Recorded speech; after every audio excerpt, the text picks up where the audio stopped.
Tonight from Anaheim, California, the Red Sox launch their most important road trip of 2016. It's the first of 11 games on the West Coast.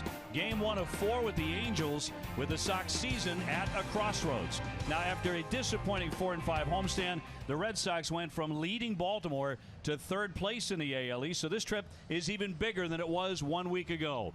Hi, everybody. Welcome to the Big A. Great to have you with us. I'm Dave O'Brien. My partner, Steve Lyons. Garen Austin joining us in just a couple of moments. And, Steve, the Red Sox launching a monster of a trip tonight. Yeah, I think everybody understands the importance of this road trip, and there's got to be a sense of urgency on these players right now. 11 games, every one of them on the road. Maybe the bright spot is the fact that the teams that they're playing, the Los Angeles Angels here, are struggling so far this season. It's a good time to be playing them, but the odd part, 4 games here, then 4 games in Seattle. Seattle's a team that can be beat as well. Then you stroll back into the LA area and play the Dodgers. They are always tough. Now, the Red Sox are actually 4-2 against the first 2 teams that they'll play in the American League on this trip, and they're 8-3 against the National League, where the Dodgers are, of course. So David Price is on the mound. He's going to make 3 starts on this road trip. This is a golden chance for him to turn his season around. 9-7 coming in against the Angels. Game 1 is coming up in just a moment.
BuyAToyota.com, Toyota's website for deals. Dunkin' Donuts, America runs on Dunkin'.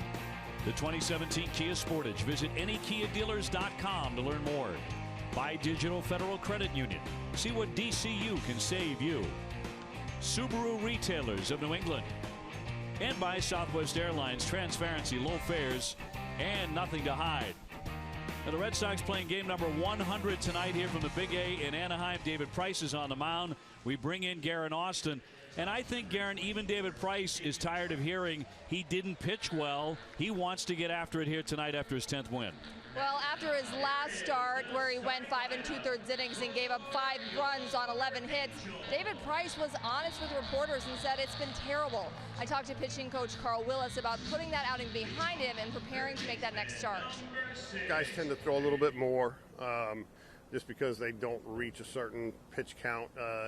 It's a little bit of a tricky situation this time of year. You know, we're trying to shorten bullpen sessions a little bit to conserve our energy, to conserve our arm strength and be able to pitch later into the season as we're hoping to do and beyond. So, he did a good job with it this week. Hopefully we'll see David get back on track. Well, Price has lost 3 of his last 5 decisions. He was fortunate not to lose the last one. A no decision against Minnesota, an 11-9 Red Sox loss. All eyes are on the left-hander tonight here in Anaheim, California, as the Red Sox take on the Angels in game number 1.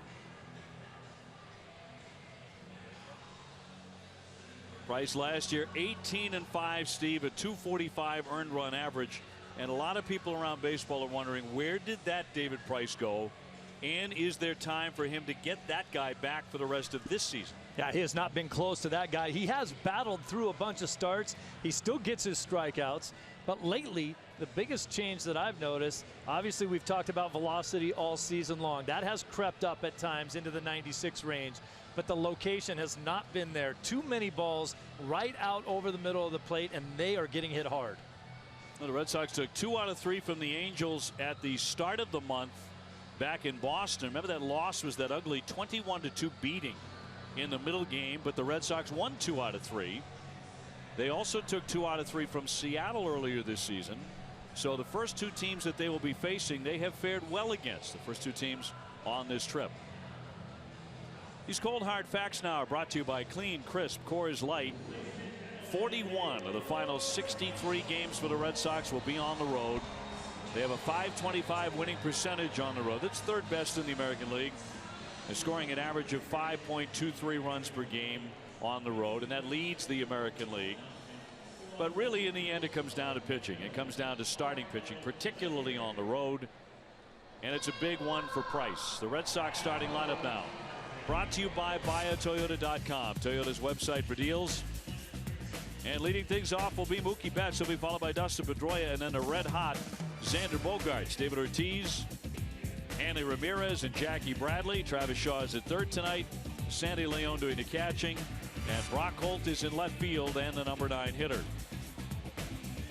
They'll be up against the right-hander Jared Weaver. He's 8-8, a .532 ERA, 23 years old, 6'7", about 210, and he will not get it up there much harder than about 85 miles an hour tonight. And the Angels defense brought to you by DraftKings. Check out around the infield. Escobar, Simmons, Giavotella, and Marte round out your infield. In the outfield, Petit, Trout, and Calhoun. And your battery, as you mentioned earlier, Weaver and Bandy. Bandy's a big kid sitting behind the plate there. Very mobile with a good arm. Tonight's umpires are brought to you by ToyotaCertified.com. Andy Fletcher behind the plate with the balls and strikes. Mark Ripperger at first base. Joe West is the veteran at second. And Kerwin Danley will make the decisions at third base. We're available. This telecast can be heard in Spanish by selecting the SAP button on your TV remote. SAP presented by ToyotaCertified.com. Search for your factory back Toyota certified used vehicle right now. It's good to know the factory has your back. And the weather is almost never an issue out here in Southern California. It has been particularly warm. Right now it's 83 degrees, very clear. Those temps should drop into the 60s by the middle of the evening. Watch for the ball to jump a little bit better in this ballpark. When you play in Southern California at nighttime, it's a very heavy air. You go to Dodger Stadium here at the Angels. Not so tonight, maybe, with the extra heat that we're seeing. So Mookie Betts to climb in, inning 304, 20 homers, 65 runs batted in. Red Sox coming off a 4-5 homestand. And the first pitch will be in there for a strike, and we are underway. Mookie in the first series against the Angels in Boston went 7 for 15 against them.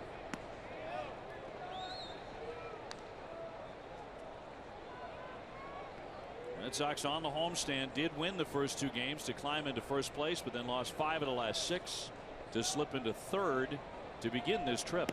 And that'll be outside. The only way to really jump on Jared Weaver is to get up on the plate and look off speed. His fastball is nearly an off-speed pitch. Hovers around 83 miles an hour.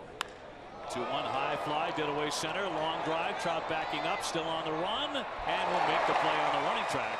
Well struck by Betts, but nothing to show for that. One man gone. Trout getting after it. One of the better defenders in all of baseball. He can run things down. He just outruns some baseballs. He knows he has this one in his sights, and it made it an easy play for him. Betts gave it a ride, but he doesn't have a whole lot of extra giddy up on that swing because Weaver isn't providing any power with the velocity on his pitches. Yeah, you've got to do it all yourself if you're hitting against him. And here's Dustin Pedroia. Pedroia cooking with a 7-game hitting streak and homered yesterday in the Red Sox defeat. Very frustrating loss to the Tigers. Sox may be getting some big-time help tonight, though, from the Minnesota Twins, who are playing the Baltimore Orioles in Minnesota in the 9th inning, has a 6-2 lead. Toronto is idle tonight. We'll let you know as soon as that's a final.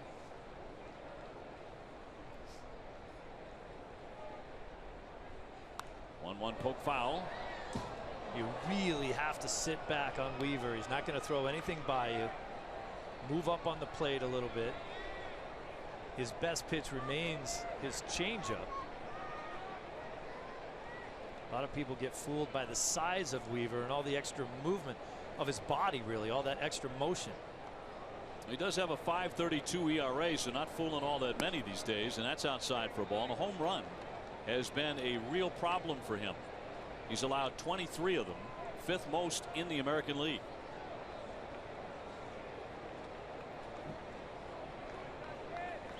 Xander Bogaerts on deck. Not a real big crowd here tonight. And the 2-2 checked his swing and he fouled it away.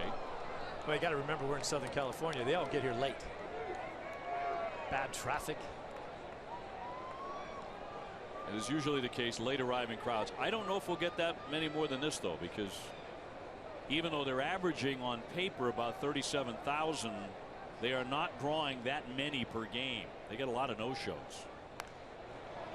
That one has popped up, back out of play over the top of the netting by Dustin Pedroia. Tonight, the 100th game of the season for the Red Sox.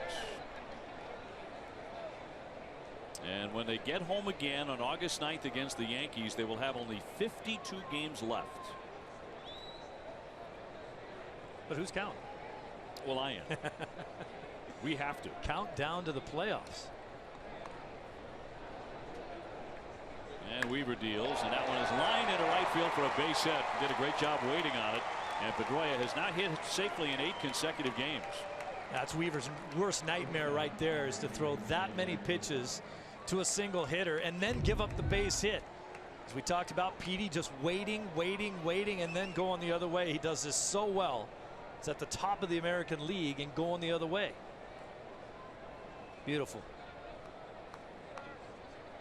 He does not hit Weaver particularly well, but gets off to a nice start tonight. He had been 8 for 34 against him.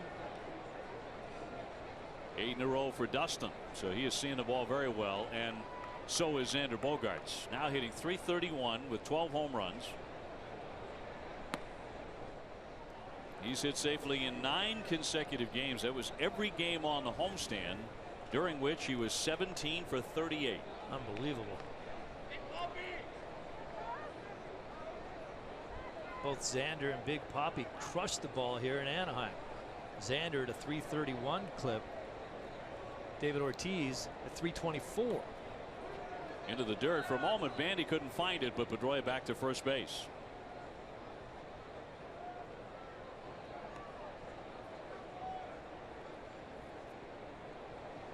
Now, you talk to the guys around here who know Weaver. He's been around a long time now, and they tip their hat to his ability to go after guys. He doesn't have anything anymore. Can't throw the ball by you. He relies on the changeup. He's got to try to trick you, but they say he doesn't back away from anybody. Well, that's cost him from time to time this season. As Pedroia is back in there, Weaver said, "It's no secret I need a big ballpark to pitch my game. It's been the story of my career." He's been a fly ball pitcher his whole life, and this place here in Anaheim has been great for him. But as you mentioned, the long ball's been hurting him this year. And he's been either really good or really bad. And an 8-8 record. He misses inside there. He's made 6 starts where he's given up 5 earned runs or more, and 8 starts of 2 earned runs or less. So he's one or the other. Red Sox with a base runner, Ortiz on deck, and the hottest hitter in the lineup facing a 3-0 pitch. See if he's taking here. He is, and right through there for a strike. Blazing 83-mile-an-hour fastball. The Red Sox are going to face another guy who used to throw pretty hard tomorrow night. Tim Lincecum is trying to resuscitate his career and no longer does.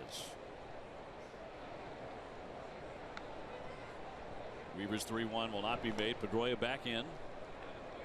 You have to give Weaver a lot of credit too, because you think about what he's been going through in spring training. He was diagnosed with a degenerative problem in his spine. He has a narrowing of the spine.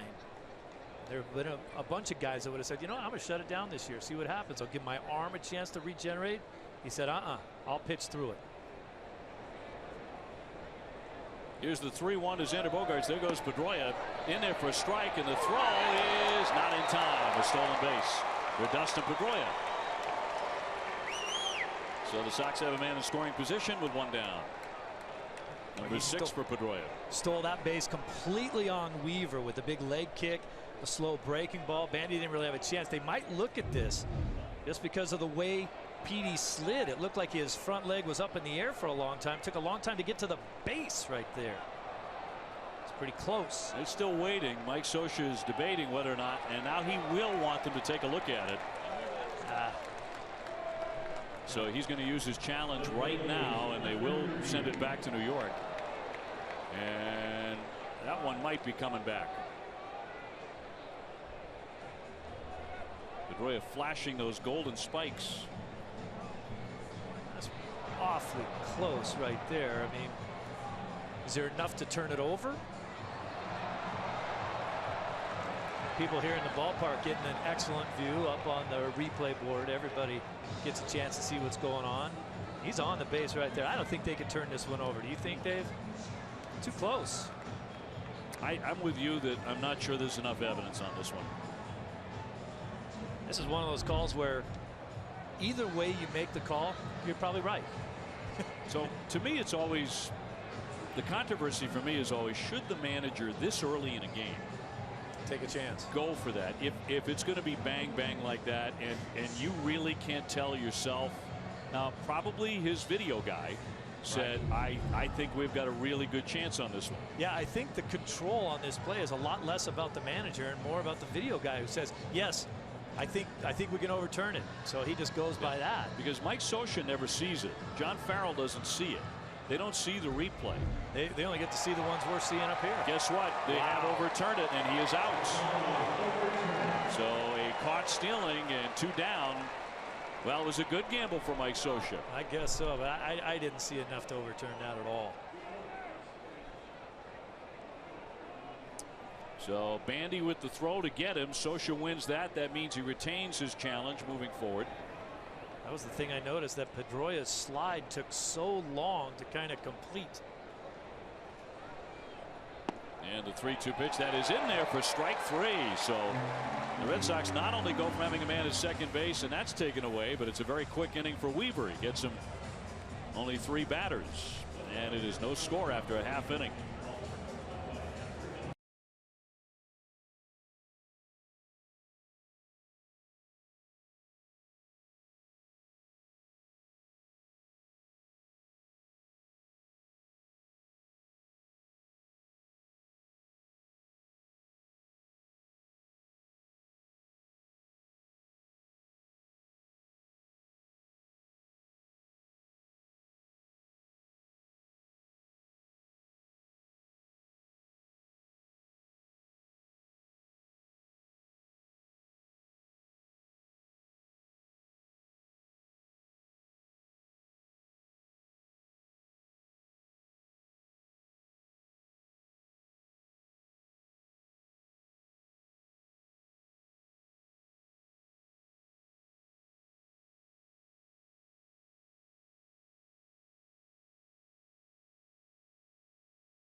Lineup is brought to you by New England Chevy dealers. It'll be Yunel Escobar leading it off. Cole Calhoun in right. Mike Trout in center. Albert Pujols followed by Jeffrey Marte. Andrelton Simmons, the outstanding defensive shortstop. Jet Bandy, the catcher. Gregorio Petit is in left field. And Johnny Giavotella is at second base and batting ninth up against the Red Sox starting pitcher presented by New England Audi dealers. And that is David Price. 9-7, a 4.51 ERA. 21 starts into his first Red Sox season. His ERA is a full run higher than he has ever finished a season with. Escobar's been a hot hitter, hitting .342 his last 63 games. Had 5 hits on Tuesday night. He's had a bunch of 5-hit games lately over the last year or so. It's a lot of hits in one game. Yeah, it is. .325 for the season. So he's been a very tough out as he pops that foul out of play. He has made such a difference at the top of the lineup. You talk about the year Pujols is having, not so much on the average numbers, but the way he's driving in runs. It has a lot to do with these 3 guys hitting in front of him. Escobar, Calhoun, and Trout all getting on, and Pujols driving them in. And the 0-2. Fouled back to the net. But back to Price for a moment now. Only 2 American League pitchers have allowed more hits. And that's a deeply concerning number. Looking to turn his season around here against the Angels. 5-5 lifetime against them with a .359 earned run average. The thing to watch with Price tonight is the location of his pitches. Watch where the catcher sets up and watch where the ball ends up. I think there's a pretty good example right there. Mislocation out over the middle of the plate. When David Price has been missing lately, he's not missing off the plate, he's missing over the plate. Look where they're set up, off the plate away, and that ball is right down the middle. That will hurt him. Trying to finish off Escobar for his first strikeout tonight, but he spoils that one. The off-speed pitch at 85. You mentioned this at the top of the broadcast that Price will get 3 starts on the most important road trip of the year. He will start in every city, in Anaheim, Seattle, and Los Angeles against the Dodgers. So this is a fantastic chance for him to make a mark this season.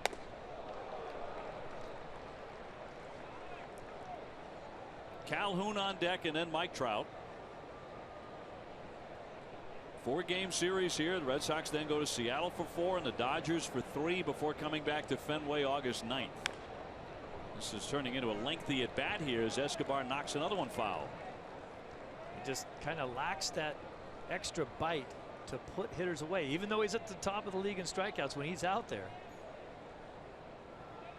Need that nice back leg slider right here. Back leg in the dirt, get him to chase it. And the 1-2. Popped him up. Leon has a play and makes the catch right in that on deck area. Well, the Red Sox defense brought to you by Southwest Airlines tonight. Shaw's over at third, Bogey at short, Pedroia of course at second base, and Hanley at first. In the outfield, Holt, Bradley Jr. and Betts makes up one of the best defensive outfields in the game. Sandy Leon doing the catching tonight, and the ace of the staff, David Price, on the hill. Well, he'd like to say he's pitching like the ace of the staff, but quite frankly, that's been Porcello or Wright. We're trying to talk him into it right now. Here's Cole Calhoun now, 279, 10 homers, 54 runs batted in. He could put a charge into it. He had 26 home runs last year. And he'll take a strike. Calhoun's a player. This guy's a tough out. The Angels have been playing much better in the month of July. They are 12-9 this month.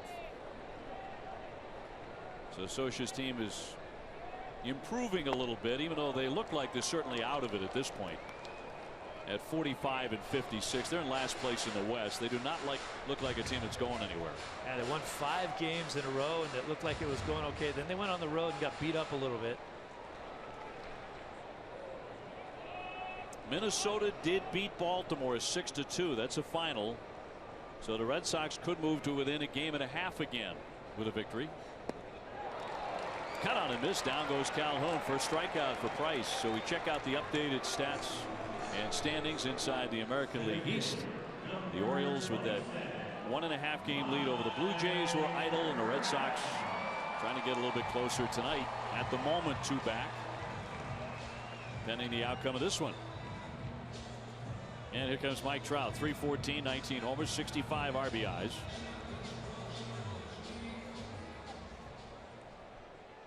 And has hit against the Red Sox particularly well, 333 in his career. Probably say that about almost every team in the league, can't you? The way this guy hits. Seems like he's really starting to feel a little bit more comfortable with the superstar status too. Across for a called strike. Albert Pujols on deck, and maybe the man on deck has helped him with that. He certainly knows about it. Price with a 1-1. Moves him back a bit at 94. I like that pitch right there. If you're going to go in on a guy, miss in.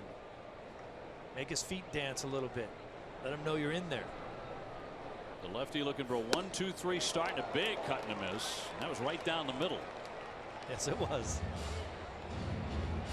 It's okay if they swing and miss. Looked like they were trying to go back to back inside, but that was another one of those issues that he has where he's missing out over, not inside. Backhanded by Bogaerts and throws on to get him, and it's a 1-2-3 start for David Price. And it'll be David Ortiz to lead things off when we go to the 2nd inning in Anaheim.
T-Mobile active all-time home run leaders in Major League Baseball. Aaron at the top with 696, but David Ortiz 528.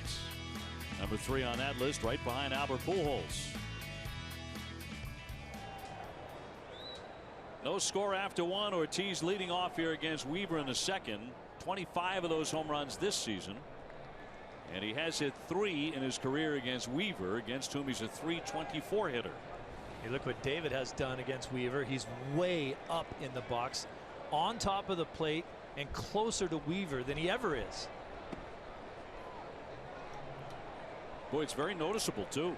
You usually see David try to get as far back in the box as he can. He wants to speed up the pitches of Weaver.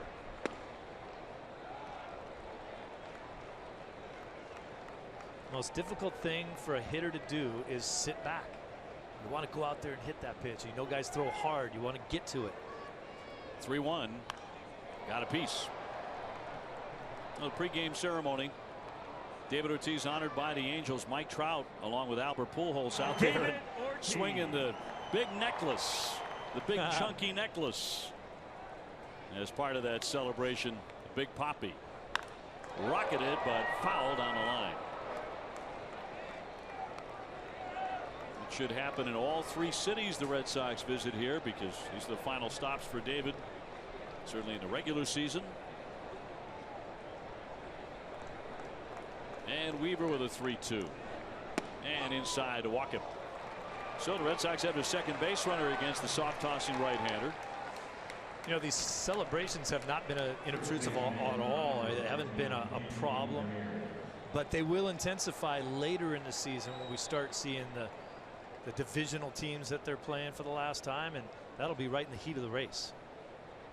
Well, that'll include the last trip to Yankee Stadium, which will be September 27, 28, 29. The last trips to Baltimore and Tampa Bay are also in that last week. And you would think with the celebration that the Red Sox organization put on for Derek Jeter last year, they're going to have to do something special for David. Here's Hanley Ramirez with a swing and a high fly down the left field line. Did he hook it too much? Way back into the corner. It is a foul ball. Plenty of distance as Hanley jumped all over it.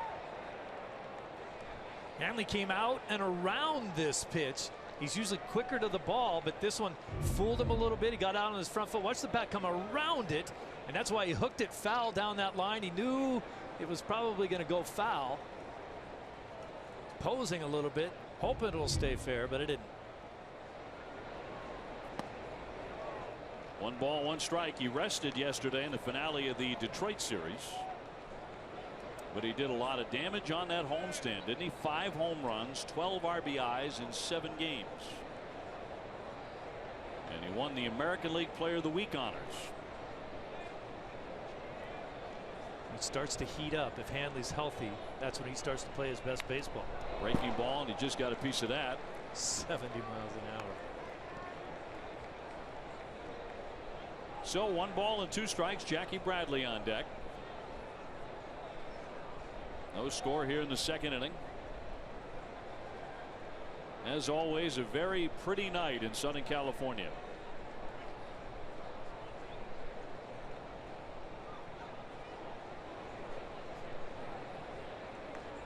"13 home runs for Hanley."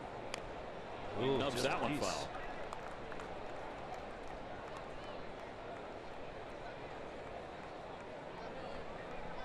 You talk about a guy in Jared Weaver who knows that he has to locate pitches.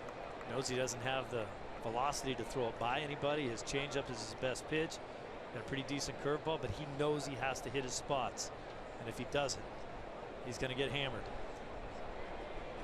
And that has happened in about half of his starts. 1-2.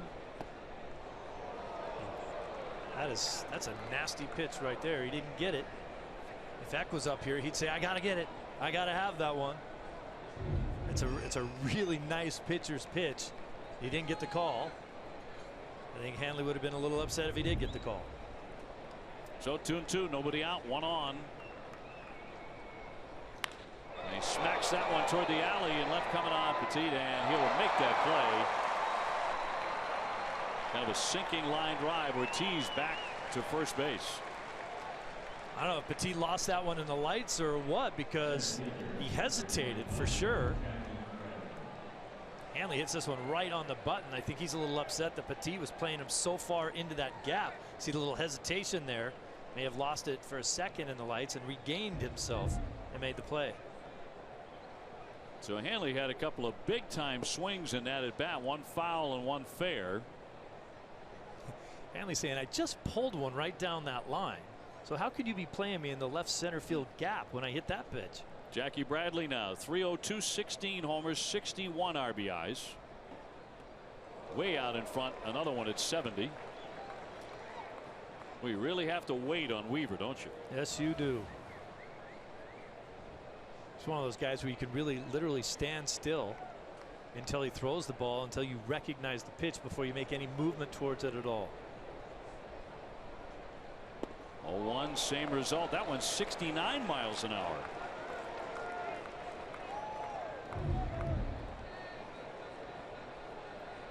It's almost like an eephus curveball. Jackie had a solid homestand. He went 12 for 33 with 6 RBIs. And high at 83. That pitch not even meant to be a strike, just to stand him up on the 0-2 count. Weaver's been exceptional in the month of July in his career. 20-3 this month with a .250 earned run average. 2-2.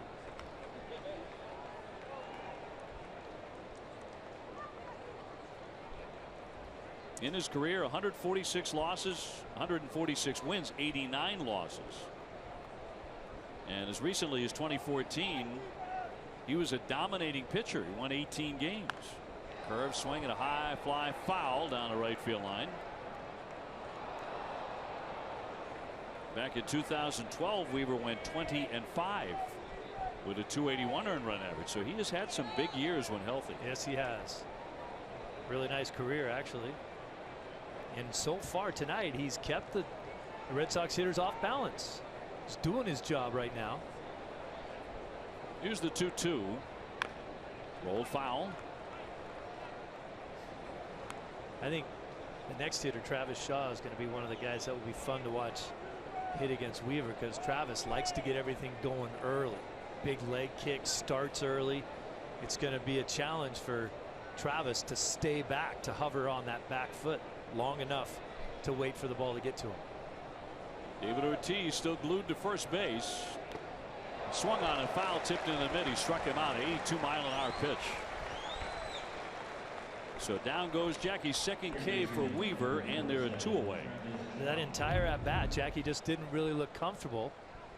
And here, just an 82-mile-an-hour fastball, and he can't square it up. 2 down for Travis Shaw at third base tonight, hitting .265, 12 homers, 55 RBIs, and a little 4-game hitting streak. Watch how early Shaw generally starts his swing.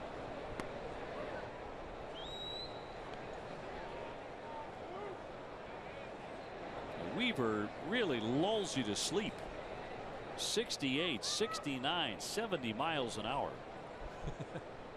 I mean, the average ace for a high school team throws considerably harder than that. There's a high fly into left field, but it will not carry, at least not this early, and Petit will put it away to retire the side. And so the Red Sox will strand a base runner. We have no score in the middle of the second.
Is which road team has a bigger challenge, an East Coast team traveling west or a West Coast team traveling east?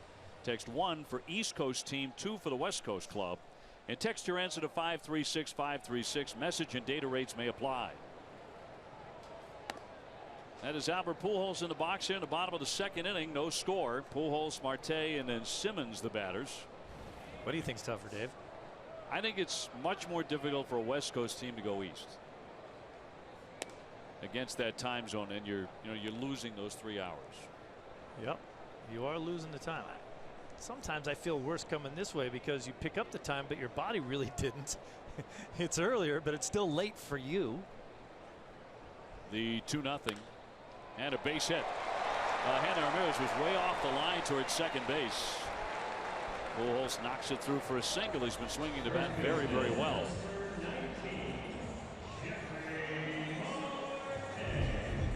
He hammered this ball to the right side for a base hit. Hanley's the only guy over there. And then when he saw Hanley, he gave him a good punch right in the chest, too. Messing with each other. Undoubtedly, David Ortiz playing a role in that on the bench. Marte gets in first baseman, 229, 6 homers, 18 RBIs.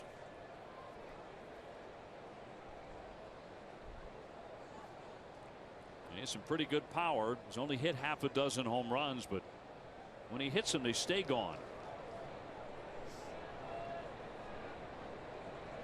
He belted a home run on July 20th that went 446 feet.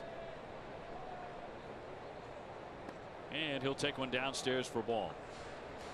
It's an interesting arm sleeve that Marte is sporting tonight.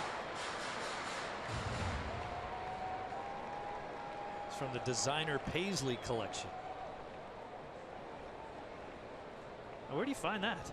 Yeah, it doesn't exactly sync up with the Angels uniform. Not close. Simmons on deck. That one toward the hole, but down for it. Shaw into second, one on the first. Yes, a double play. Nicely started by Travis Shaw on the move to his left. Very nicely started by Shaw. Good range to his left. Timed everything perfectly to snag up that ground ball. I didn't think he was going to get there at first. Got it. Threw the ball on the right step. Easy turn for Pedroia because it was an excellent throw. All you want to do is make it easy on your second baseman by where you make that throw. Pujols obviously isn't a big challenge down there at second base, but nicely turned. So 2 down. They'll send up Andrelton Simmons, 285 with a homer, 22 runs batted in.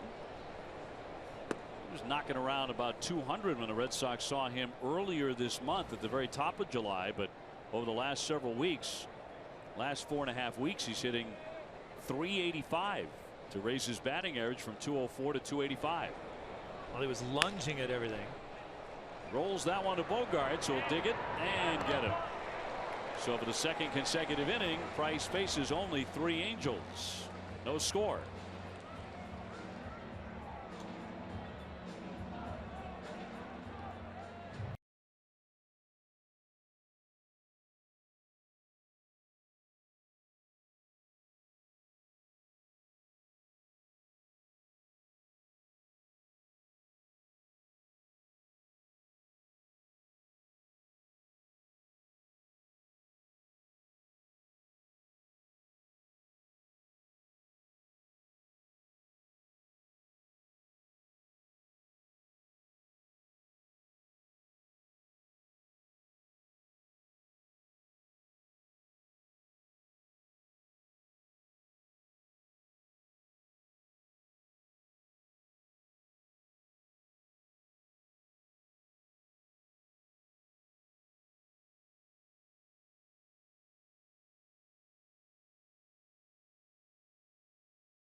Red Sox moment honoring the '86 Red Sox season. In game number 100 in 1986, the Red Sox lost to the White Sox 7-2. Roger Clemens took the loss, giving up 3 runs in 4 2/3 innings. Here we have no score. Top of the 3rd inning. Steve Lyons, Dave O'Brien, Garrett Austin with you. Jared Weaver dealing to Sandy Leon, and then Brock Holt, and then Mookie Betts. Mookie will be getting his second look at the savvy right-hander. Sandy .388 at the moment with 3 homers.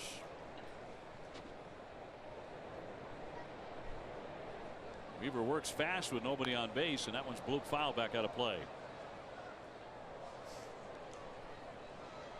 Now the Red Sox, as they start this crucial road trip, are 21-19 on the road.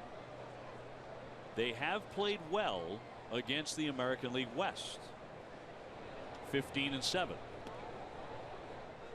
Well, we all know that almost every team has a more difficult time when they're on the road, and this is a long 11-game trip. And you've mentioned it a bunch of times. Crucial. That one roped into right field for a base hit. So Leon is aboard. Sandy had kind of a chilly homestand as the Red Sox went 4-5. Another base hit to begin the 3rd inning here. He did a good job of going down and kind of digging that pitch out, serving it into right field for another hit for him. And now a guy the Red Sox have to get going at the bottom of the order, because when Brock Holt is swinging the bat well down in that bottom 3rd, it's just a different looking Red Sox lineup. And he went just 7 for 31 on the homestand. He hit .226. We know this about Brock Holt. He is a streaky hitter. And when he gets hot, he can get white hot. He needs a hot streak right now. Seemed like he went through a tough time where they were really pitching him tough. He likes to take the ball the other way into left field. It seemed like they were getting in on his hands. It was much more difficult for him to do that. 1-1. I just love the way he never really comes out of his game. He keeps doing the same things, whether he's hot or whether he's struggling a little bit. Patient hitter. He doesn't mind hitting with 2 strikes. Leon with a short lead at first. And that's going to miss up high.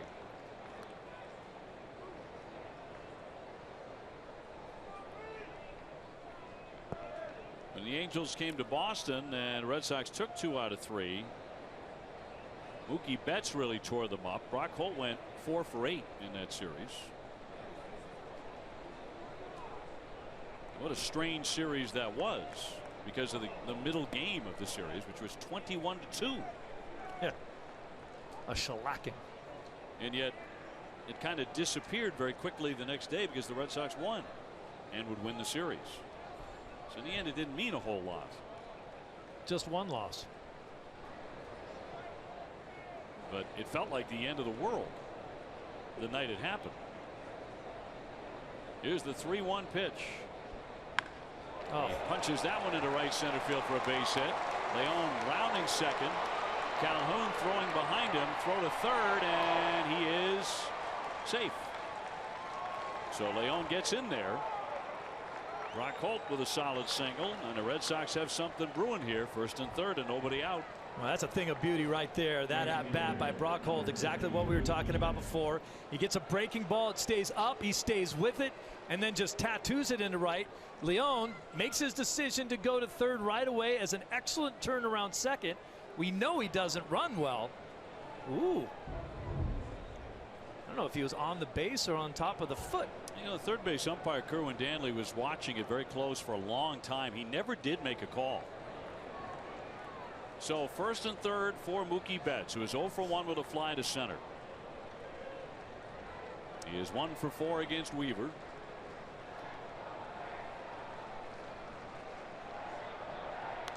Jumps on that one and pops a foul back out of play for a strike. Another look at Leon rounding the bases. Yeah, the point I was trying to make with Leon right there, he makes an excellent turnaround second base. You don't have to be a fast-paced runner to be a good one, but see where his foot is. Right on top of Escobar's foot. He's standing right on the base. I don't know if Escobar ever really bothers tagging him, though. He did not. He had the glove on the other hand and had the baseball in it and never did bother to tag it. If he just reaches up and tags Leone, I think he's out. He might be. 0-1 breaking ball, swinging a high fly ball into left field. Leone going back to tag. Petit makes the catch. Sandy trying to score, and the throw will be cut, and the run is in, and the Red Sox have the lead. Mookie Betts drives in his 66th run of the season out of the leadoff spot, and the Red Sox have a 1-0 advantage. Not really what Mookie was hoping for. He wanted to get more of this baseball than he got, but it's enough to get the run in. But you can see about Simmons coming over and trying to block the view of Leone so that he couldn't see when the catch was being made. Kind of a sly little move there by the shortstop. Brock Holt holding at first base. So 1 down, a run in. Pedroia the hitter. He has already singled tonight to extend his hitting streak to 8 in a row.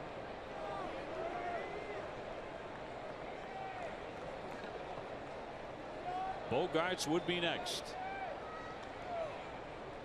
DraftKings is the official one-day fantasy baseball partner of the Red Sox. Experience the thrill of playing on DraftKings right now.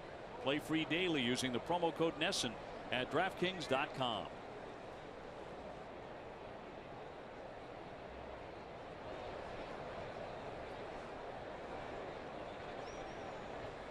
And Pedroia will let that one go in for a strike at 76. Dustin Pedroia is one who does not believe the Red Sox road schedule is that big a deal. He said, I've got to be honest, I don't even look at the schedule. I know there's 162 on there. We can play just as well on the road as we do at home, so that stuff's irrelevant. That's his mentality every day. He doesn't care where he's playing or what he's doing. As long as he's playing baseball, he's fine. Check out this tag play again. You know, Escobar's the cutoff man. Simmons is the shortstop, but look at him coming over trying to get in Leone's way so that he can't see when the ball's being caught.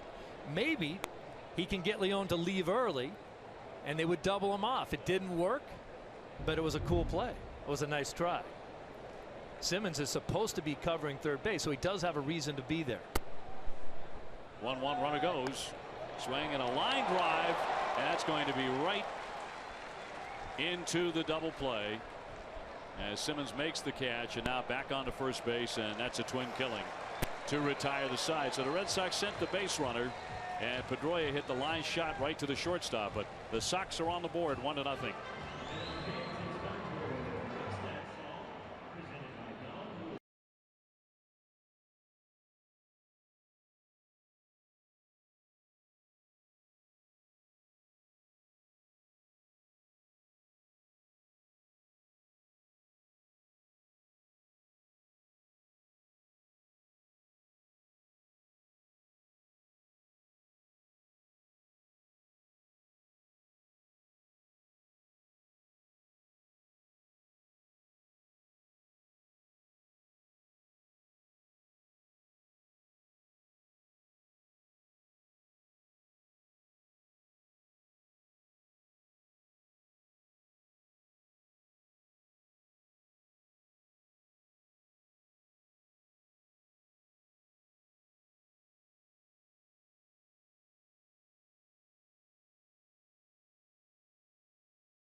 One of Fenway's special pregame spaces, accommodating as many as 200 guests. For tickets and more info, visit redsox.com/groups. Red Sox have a lead 1-0 in the bottom half of the third inning. Steve Lyons, Dave O'Brien, Garen Austin from the Big A in Anaheim. Red Sox playing game 1 of a 4-game series here with the Halos. Jet Bandy leading it off, their catcher, and he smacks that one into left field for a base hit. Leading off the third inning, and he becomes the second man to get a hit against Price tonight.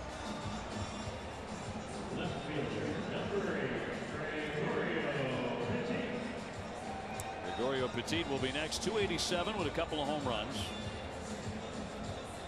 Price coming in had pitched 135 2/3 innings and had surrendered 145 hits. That was the 3rd most hits in the American League. Only 30 walks, however, so he does stay away from ball 4. Petit, their left fielder. And Price deals a strike. You know, the number of hits that Price has given up is alarming, not because of the contract that he signed or anything like that, but because of the quality of pitcher that he has been. I mean, last year, no matter what team he signed with, he would have been considered the ace of that staff no matter where he went. The ace of your staff doesn't lead the league in hits. The 0-1. And with a fastball that he missed. Price, in fact, has posted an ERA below 350 in 6 consecutive seasons. Right now it's 450. And since the introduction of the designated hitter in 1973, only Roger Clemens, Jim Palmer, and Felix Hernandez had longer streaks of ERAs under 350. Might be 2. Pedroia into second one. Bogarts turns, scooped up by Hanley Ramirez, and he makes the play for the out and the double play. That's the second double play that Price has gotten them to hit into. You know, this is a cool play right here, Dave, just because we keep talking about Hanley Ramirez at second. Obviously, Petey's doing his job over there. Little throw in the dirt from Bogey. You expect your first baseman to pick it because that's his job. Hanley Ramirez has become a first baseman.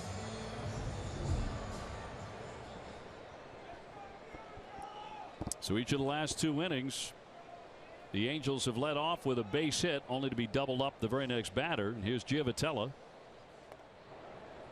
274 with 6 homers and 28 runs batted in. My biggest worry in spring training with Hanley moving to first base wasn't that he wouldn't be able to play the position physically at first base. Been an infielder his whole life. But could he make his other infielders better? And plays like that make your infielders better. I'll tell you frankly, he's done that a lot more frequently than I ever gave him credit for, than I thought he could. Me too. I thought it would have been a much more difficult transition for him after we watched him play left field. I think after about 2 spring training games, it became a non-issue for those who are paying attention. Escobar steps in and takes a strike here. We all know you can't assume a double play, but on a play like that, he didn't save Bogarts an error because it wouldn't have been ruled an error because of the double play situation. But throws like that, if Bogey makes, and Hanley's over there picking them, he's saving errors right and left. Giavotella with a little bit of power that Price will have to respect. 1-0. Red Sox have the lead. They can gain ground on the Orioles because Baltimore lost 6-2 at Minnesota earlier tonight, just as this game was getting underway. And now the number 9 hitter asks for time and gets it.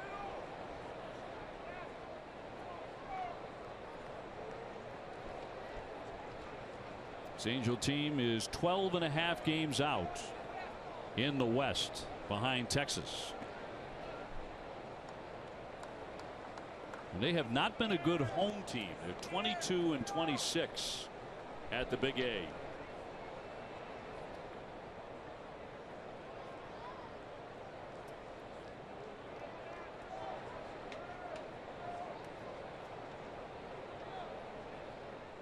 Nobody on base. And a 2-2. Waved at and missed. He got him and got him to chase a pitch that was out of the strike zone. So he's only faced 9 men through 3. 1-0 Boston. Looking good.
And the Red Sox with a 1-0 lead here at the Big A in Anaheim.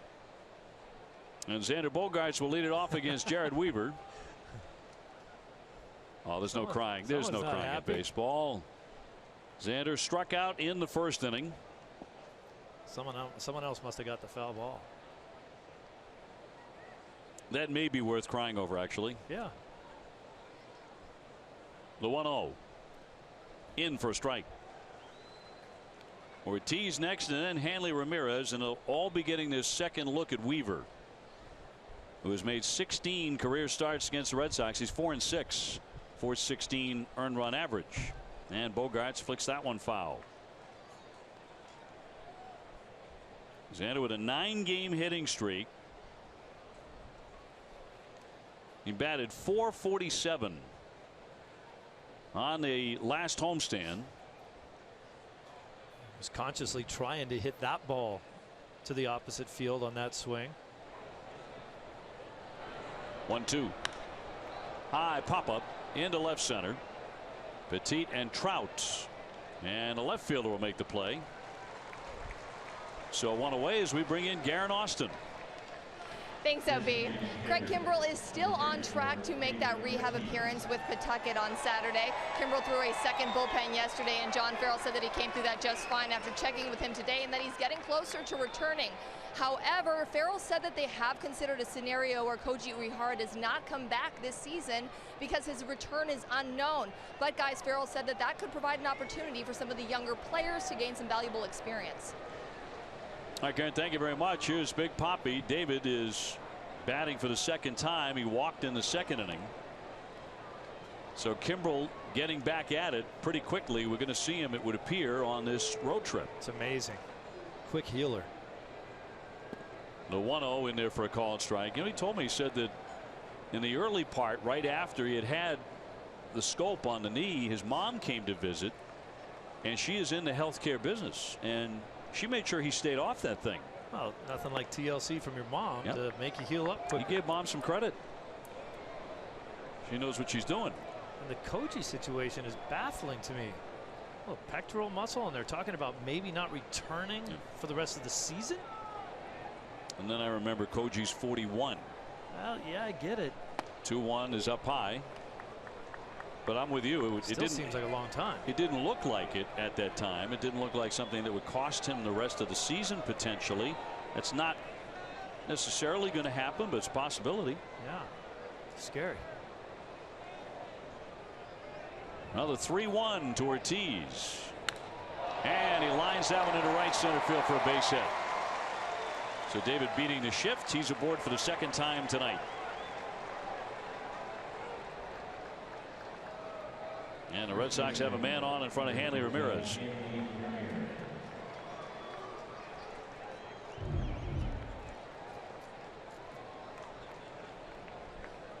Watch Weaver looking back at the home plate umpire. He was not happy with a couple of the calls made earlier in that at bat to David Ortiz. Oh, he has been known to voice his displeasure. Yeah, it won't help him either. That's for sure. You saw Andy Fletcher. If you read his lips, he said, "Don't you be looking at me."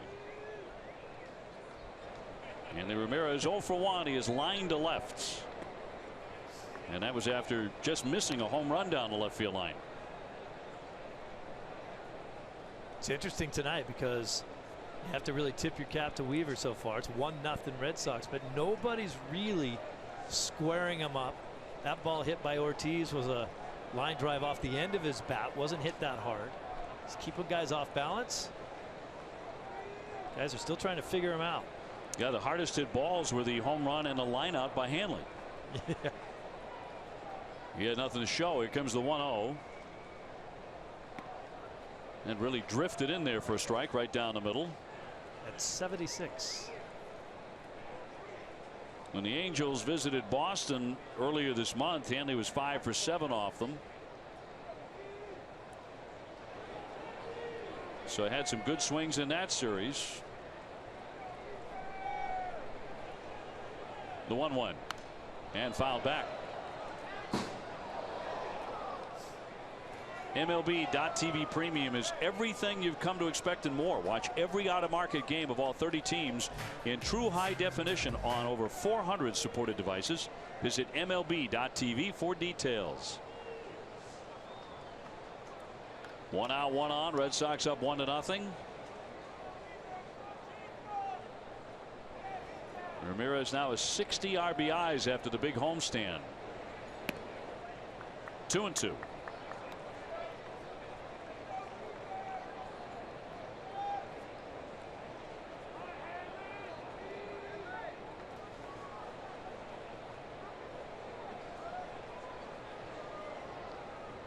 Ortiz on at first base and a 2-2 to Hanley. He jumps on that one, a line shot, base hit to center. Ortiz to second and stopping there. That one squared up. He seems to get a pretty good look at Weaver, doesn't he? Hey, Hanley can just hang there. He just stands up. He'll hover on that back leg. Watch the leg kick. Gets up there, hang in there, and then bang, right back up the middle. Try to throw the ball just a little bit middle away from Hanley. You're coming into his happy house. Picture perfect right there. Drilled up the middle. A lot of the Red Sox hitters don't really like to leave their bats at home. Notice that, yeah. They take them all the way down. They hand them to Ruben Amaro down there first, I guess, on their way by. Yeah, Hanley Ramirez makes a regular show of that. Here comes Jackie Bradley now. He struck out in the second inning. We'll see what he's learned since then. He was badly off stride and whiffing against Weaver. But in his last 25 games against the AL West, Jackie is hitting .380 with 33 RBIs. He's kind of feasted on this division. There's a hard hit ball. Dropped by Joe Batella. He's going to flip towards second base and get it out there. Now throwing down to the tag on Ortiz. And that winds up a double play to retire the side. So disjointed, but it winds up a twin killing. As Gio Vitella actually knocked it down, but did not play that one cleanly.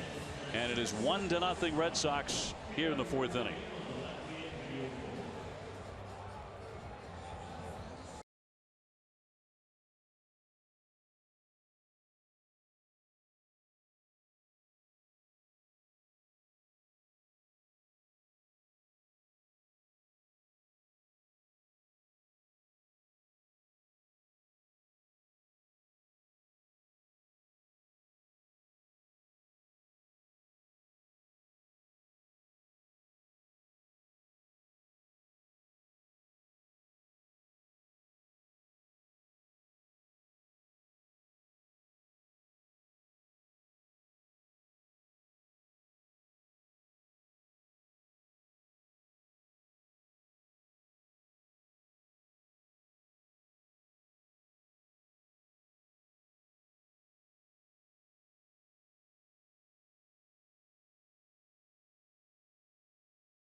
MLB trade deadline coming up Monday afternoon. NESN has you covered. TC will host a live 2-hour trade deadline special starting at 3:30. The leadoff man Escobar grounding to the shortstop Xander Bogaerts, who sets him down. And on one pitch, he is retired. One away in front of Cole Calhoun. Now, it feels like the entire Red Sox front office is out here in Southern California. Dave Dombrowski is here, and everyone's here. Now, there's that last play, the double play. It almost looked like Giovitella dropped the ball on purpose. The way it's set up, Big Papi didn't really have to run. He could have gone back to second base, but if he catches this ball, they don't get a double play. They'd only get one out. He drops it, gets to force it second, and then Big Papi in the rundown. It winds up a 4-6-5 double play, disjointed. Cole Calhoun, the batter, he struck out in the first inning. So you feel like if the Red Sox want to make a move at the trade deadline, August 1st, you're going to have basically Fenway Park West on hand to do it because everybody is here. In fact, even the ownership is in Southern California. Yeah, the reason why it feels like the entire front office staff is here is because they are all here. They want to make sure they're all together in a spot where they have to make a huge decision and everyone's on the same page. The 2-0 pitch. He's bunting toward third base, and that's going to be a base hit. No play at all for anyone. Calhoun with a single as he drops down a bunt. Tell you what, sometimes these shifts are so overplayed. They shift on everybody. Now watch how Calhoun will take his time. All he has to do is square around, look at him, square around. He can tell everybody in the house, I'm going to bunt it because where I'm going to bunt the ball, nobody can get me out. I'll take that base hit. Thank you very much. Third hit of the ball game for the Angels. Calhoun's 1 for 2, and that'll set up Mike Trout. Watch how long he takes. Perfect. No one over there to get it. And the other reason why that's a really smart heads-up play is because David Price was cruising right now. Trout, the batter, he takes a strike. Out after out after out. Now you drop a little bunt base hit down there. You get Price thinking about somebody on base and changing things just a little bit. Trout with 19 home runs. Came in hitting .314. Price has already gotten a couple of double plays. Here comes another one. Maybe Bogaerts with a bobble and not going to turn it because of that. They do get the out at second base as Calhoun is retired. The only chance was going to be if Xander came up with that cleanly. Yeah, Trout runs too well. Even if he came up with it cleanly, they might not have gotten him. Bogaerts went down to one knee, and it's a good thing he did because that ball hit him off the thigh. No error charged on the play. You cannot assume a double play. Pujols will be next. Trout's the only guy on this Angels team that really does any running at all. He's got 17 stolen bases. They don't steal off a Price very often. Pujols singled his first time up. He's leading the majors with 28 RBIs this month. 18 of those have come in the last 10 games. You know, you got to assume Calhoun was bunting on his own. Sure. And that's not a sign, but I wonder how thrilled Scioscia was. You're talking about a guy who hit 26 home runs last year, dropping down a bunt, and then Trout very nearly hit into a double play. Don't you want Calhoun swinging the bat and trying to tie it himself? Well, I think I want him on base somehow, especially where he's hitting in the order in the number 2 spot. Then you have Trout coming up behind you, then Pujols. So if I'm on first base, I just want to be out there and give Trout and Pujols the opportunity to drive me in. You know, you're right about his power. That makes sense when it's Andrelton Simmons, if it's me. But that's a guy who can hit the ball 450 feet. And yeah, you let him take his bunt single. The 1-1. And in there for a called strike at 94. A bit of a generous call there for Price. Can always go either way on that, but really early in the game, you want him swinging the bat a little bit. I just think he saw an opportunity, saw what they were giving him, and took it. Price had only given up 1 hit in the previous 6 hitters before that, so he was kind of settling into a groove. Maybe figured he could change some things. 1-2 to Albert, and in there for strike 3. He didn't like the call at all. Maybe it wasn't so much that one, but 2 pitches before that. The Price punches him out. The Red Sox still lead it 1-0.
The fun with Irving Oil's $5 million giveaway. With 3 ways to play, you can drive away with a Ford Escape, $5,000 in cash, or $100,000. Get your game ticket at Irving Oil today. Top half of the 5th inning, Steve Lyons, Dave O'Brien with it, and that is Travis Shaw in the box. Red Sox had 1-0 against Jared Weaver. Certainly one of the more unusual pitchers in the American League. You know, it's 6'7", 210, used to throw hard. I mean, now hard is about 84. For him. That's what most people's changeup is today. He's throwing some pitches up there under 70 miles an hour. Shaw with a fly to left first time up, ropes that one to the shift, and this one handled by Giovitella. 1 man gone. Hey, you said something earlier in the broadcast, Dave, about the way Weaver pitches. It almost lulls you to sleep, and it gets you a little over anxious at the plate. When you finally see something somewhere close, you'll go ahead and swing at it, even if it isn't the pitch you're really looking for. It's like standing on the platform waiting for the train to come, and waiting, and it never does. Waiting, and it never gets there. Got there for Sandy Leon first time up, and he ripped a single, and he has scored the Red Sox only run. What was that pitch? And it is the only run in the game.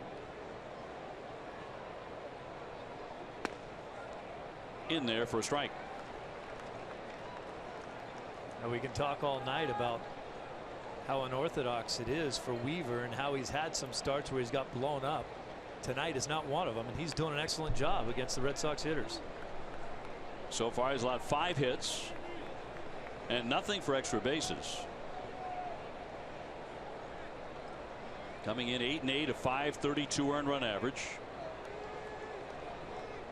Charles Nagy, their pitching coach, and here comes the 0-2, and it's flicked foul. Brock Holt on deck.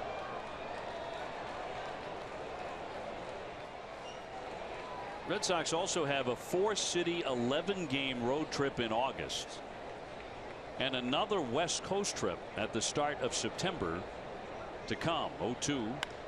And a high fly off the end of the bat into left, and Petit there. 2 down.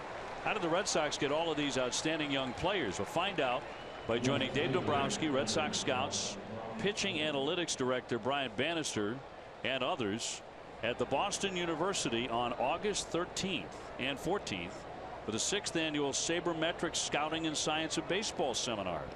All proceeds from ticket sales go to the Jimmy Fund and the Angioma Alliance. And for more information, visit saberseminar.com. And so 2 down. Here's Brock Holt. He is 1 for 1 with a base hit. So for the year, he's 5 for 9 against the Angels staff. The 1-0 in for a strike.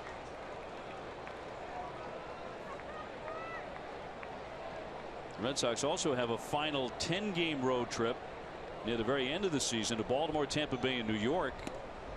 That's at the end of September. We'll actually end the season at Fenway, 3 against Toronto. A lot of traveling to be done until then. 4 road trips of 9 or more games, and we're in one of them right now.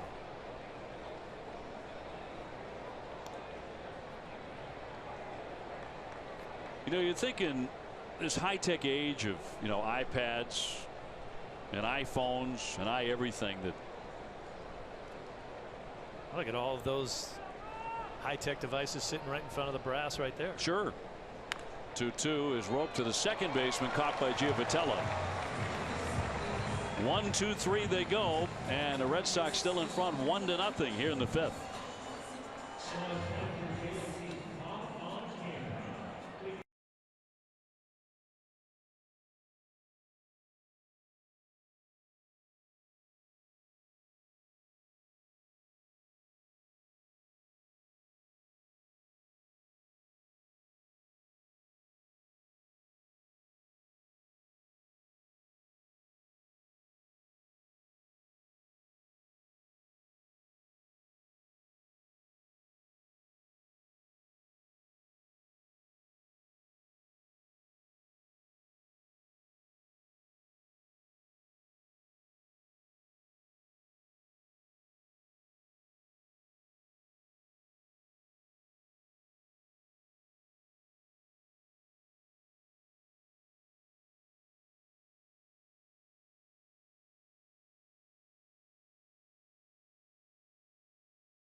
Bottom 5, 1-0. Red Sox have the lead here against the Angels. Marte will lead things off against David Price. Then Simmons and the number 7 man Bandy. Certainly a top heavy lineup here for the Angels of Mike Scioscia.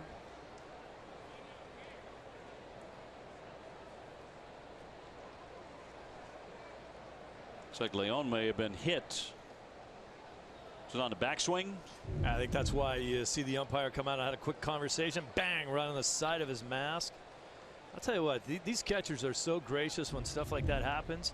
I would be upset. I'd be telling the hitters, keep your bat where it's supposed to be, and that's not on my head. The 0-1 up the middle, of base hit. So in each of the last 4 innings, the Angels have a hit, but nothing more than that against Price. Time now to check out the results of our Dunkin' Donuts poll question. Which road team has a bigger challenge, an East Coast team traveling west or a West Coast team traveling east? And we'll check out your response on this. The East Coast team traveling out to the West Coast. I would agree with that. That's not what you said before. That'll bring up Andrelton Simmons, who's 0 for 1. It ain't easy either way.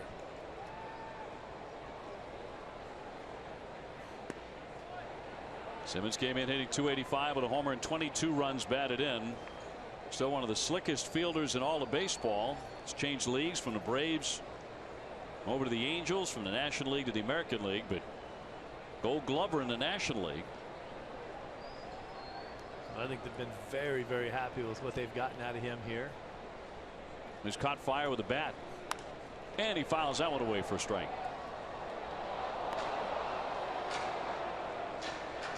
You know, one of the Price strengths that the Red Sox were counting on this year was David's road success. And they're certainly counting on it tonight.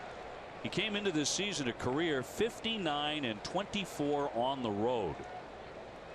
That's the best winning percentage in Major League history for a starting pitcher.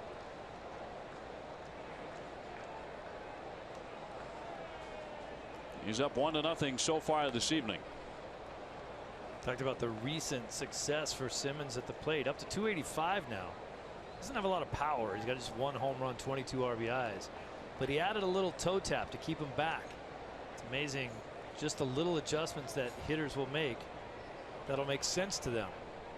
And watch that front foot. He'll just take a little tap with it before he makes a stride. Helps keep him back.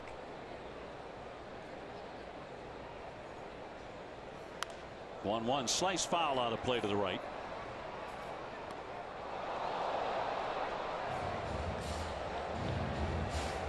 So the count 1 ball and 2 strikes on Simmons. You go back over the last 3 or 4 years and he has made some of the best plays any shortstop has made. And it's a combination of the range and the athleticism and a terrific throwing arm. Yes, he does. He has a gun. A lot of guys can get to balls, but then making the play at the other end isn't the easiest part. You make a great play, but then he's safe. Nobody talks about it. Price looking for a ground ball right at somebody, and a cut and a miss by Simmons. And down he goes, strike 3. So Bandy will be up next. Red Sox on top here 1-0 on a Mookie Betts sacrifice fly. That was back in the 3rd inning. And that's produced the only run to chase in Sandy Leon. Got it back there just enough. They're not a great arm out there in left field by Petit.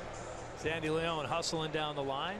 Some really good base running in that whole exchange by Leon, going first to third and then scoring on the sacrifice fly. And that is the scoring tonight here in Anaheim.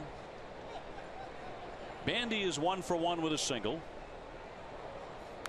He's a double play candidate as the catcher. Price has induced a couple already tonight. He got Marte to hit a twin killing in the 2nd inning, and he got Petit to do it in the 3rd. A lot of double plays from this Angel team. A few of them tonight as well.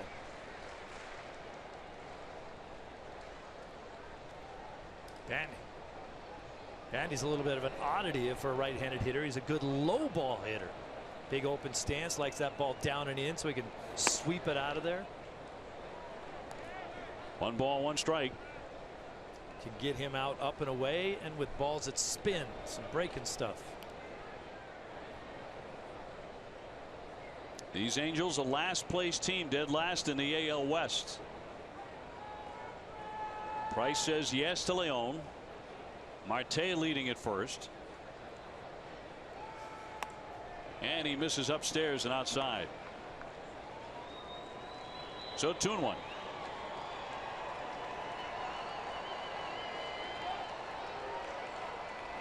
The Angels with 4 hits against the lefty.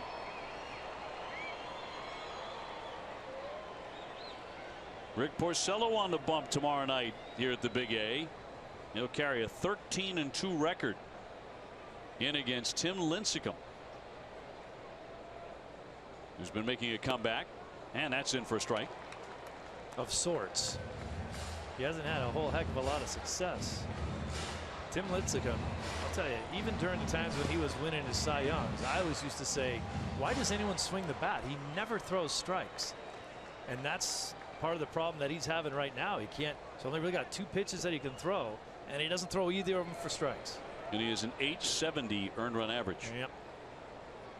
So he'll be the Sox opponent tomorrow night. 2-2, lashed foul by Bandy. I like what Price is doing here. I like what I see out of him with the fastball. He blew Simmons away with a fastball. That one was past Bandy, barely got his bat on it.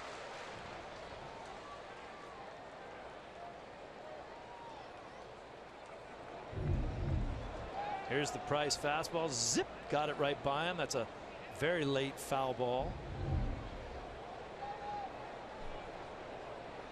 He'll try the 2-2 again on Bandy, who does have 4 home runs.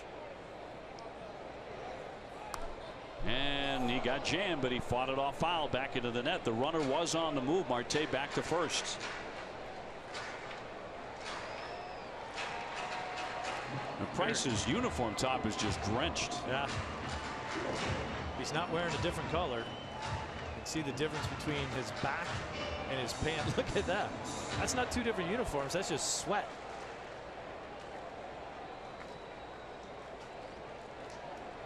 The temperatures have been very warm here in Southern California. Going to be even hotter tomorrow. Into the middle 90s. You and I might be sporting the polo shirts tomorrow. Tomorrow's a polo night, my friend. You know how fond we all are of your ties. Oh, yeah. But maybe not tomorrow. Red Sox ahead here 1-0. Price looking for another double play ball, which would be the 3rd of the evening. Oh. And just a little bit low. He did not get it at 95 at the knee. This is the type of put away pitch that we've been looking for out of Price. He throws it and he doesn't get the call. Bandy, really tall guy there. A little bit of a higher strike zone. Can't get it. Looked like a pretty good pitch. So to count full on Bandy with 1 down. And Marte back in. It's a good throw over, just a hello. Figuring Marte is going to be running.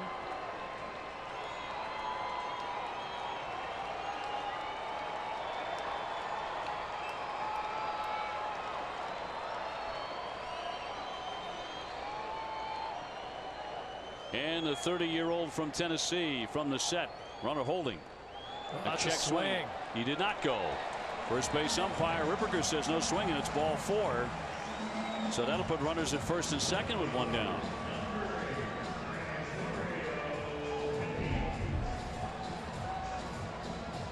Take a look at that pitch right there. That's a pretty good call, I guess, by the umpire. Originally, it looked like he swung the bat to me, but right there on the replay, I don't think he did. Well, for those of you just joining us, the start of a gigantic road trip, certainly for the Red Sox. 11 games, 4 here in Anaheim, then it's on to Seattle, then back to Southern California to take on the Dodgers. And if you are joining us right now, thanks for staying up late back on the East Coast and watching. Yep. These are really important games for this team, no question about it. It's worth staying up to see what's going on. The Orioles have already lost. They fell to Minnesota 6-2. So the Red Sox could get back to it in a game and a half. They would with a victory. But now all of a sudden Price in a bit of a jam, first and second for Petit, who's hit into a double play tonight, and he'll take ball 1. 1-0 Red Sox, and now Bogaerts for a mound visit. Bogaerts is coming in to make sure he understands what pitch sequence they're using with Sandy León, so he knows what the pitches are. When Sandy flashes all the signs, he wants to know what's coming as well. Marte at second, representing the tying run. And a 1-0. A dribbler foul. Drew Pomeranz will pitch on Saturday here. And Stephen Wright will go on Sunday. Likely to be very warm on Sunday afternoon as well here. And of growing concern is the grip that Stephen Wright has trouble with when the weather is particularly hot or rainy. Well, you know, we're in the dead of summer, so that's something that he's going to have to try to figure out. The 1-1. knocked foul out of play. It's either going to be that he's going to have to live with it and learn how to pitch with it, you know, when he's sweating a lot, or, you know, occasionally it's drizzling, or the possibility when those conditions present themselves, he will be scratched from that start. That's a pretty drastic move, I think. Got to have someone else in waiting, ready to go. Yep. When do you come back and start it? It's going to be just as hot tomorrow. The 1-2 will not be made as Price doesn't throw. I got a better idea. Take a hand towel out there with him, stick it in his back pocket. When he gets sweaty, dry his hands off. I mean, the results when he has to deal with rain or really muggy weather are pretty remarkable. How different he is under those circumstances, how less effective he is. Look at the ERA over the last 6 or 7 starts. Here comes the 1-2, and punch foul again out of play.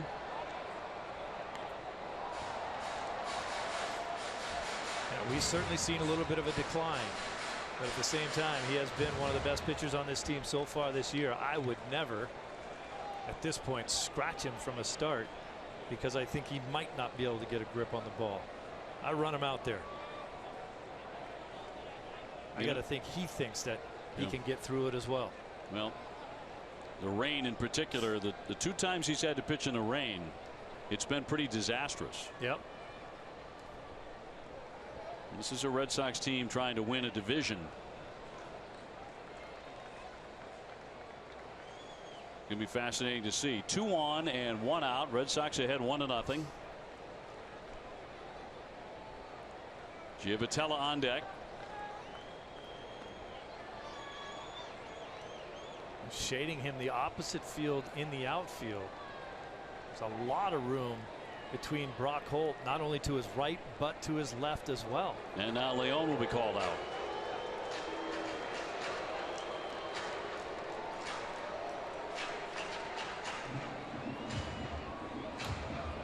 One ball and 2 strikes. NESN is proud to support the Men's Warehouse National Suit Drive in July.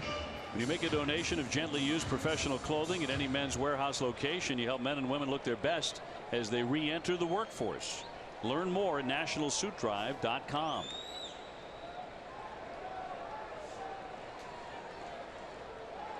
Petit last time up did hit into a double play. That's what Price wants again. The runner into third. Here's the throw, and he's out at third base. Marte trying to pick up third, and he is cut down by Sandy Leon. Wow. This makes no sense to me at all right now. You're getting beat 1-0. You're in scoring position. Guys don't steal off Price that often. I don't even know if he ever touched the base. This is because of the replay world. This is a good time for Shaw to kind of stay with that tag and make sure he's still tagging him even after he flies past third base. Boy, John Farrell says, thank you very much, Jeffrey Marte. What are you thinking? What are you running there for? You're already in scoring position.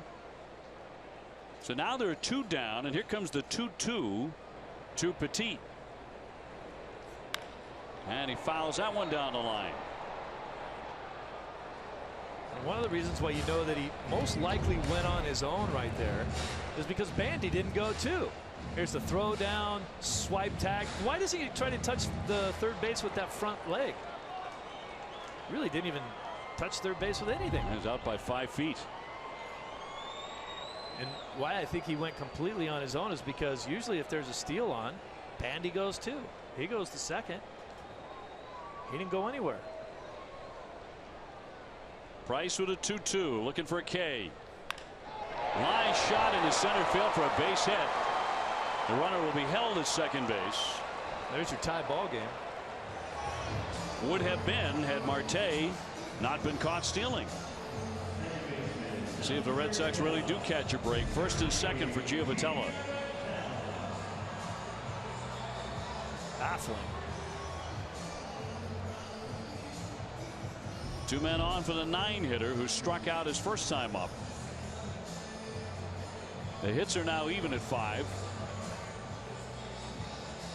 That's a lonely feeling for Marte on that bench. Well, and you see right there, Mike Scioscia, who is he talking to? Alfredo Griffin, who's the guy who handles all the infielders and the base runners, basically telling Griffin to go down there and say, what is going on? Well, once again, the tying run at second base for the Angels. Hammered foul for strike one on Giavotella.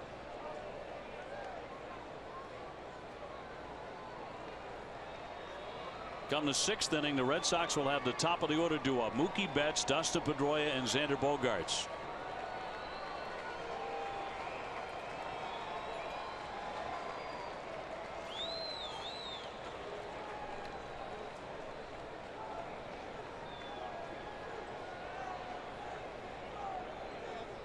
Price is 0-1. Base hit into right field, charged by Betts. They'll throw in and they'll hold the runner at third base, and now they're going to be all loaded up for Escobar. That's the third hit in the inning off of Price. Ron Roenicke, the third base coach, understands the reputation of the Red Sox outfielders. You can't run on them anymore. Roenicke's holding this runner up, no question about it. Mookie Betts got the ball. Perfect throw to home. He would have been dead at home. Bandy not the greatest wheels down there at third base, but now back to Mike Scioscia a moment ago after Marte was caught stealing. Just steaming. He's talking to Griffin, his coach, but like, what in the world is he going for? Alfredo Griffin's afraid to come over and talk to Scioscia himself.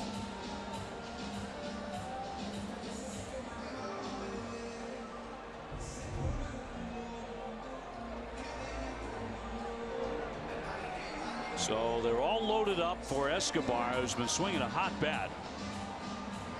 342 over his last 63 games, and Price has gotten a big lift because of the base running mistake, but now he has to try and get out of it against the guy really swinging it. He is 0 for 2 tonight, having popped out foul of the catcher. He's also grounded to short, but batting .323. Dangerous guy right now.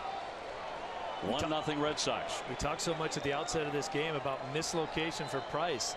He had been doing such a great job of hitting his spot so far in this game tonight. He drops in strike one. He starts him off with an off-speed pitch at 80 miles an hour.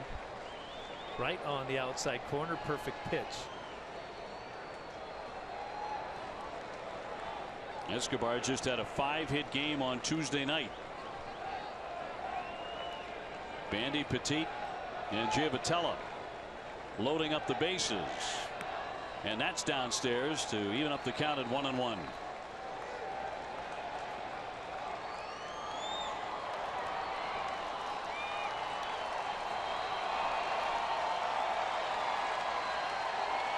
These are the kind of spots you expect an ace to get out of when he's in it.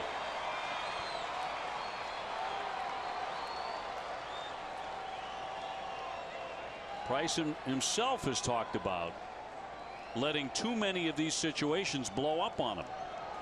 Can he get out of this one? Here comes the 1-1 pitch. On the infield, Bogaerts charges, goes to second, and got him. So Price gets out of it. A bases loaded jam, but they fail to score. Still 1-0 Red Sox.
Leads to the biggest games. We'll check out the official Red Sox ticket resale marketplace. It's RedSoxReplay.com.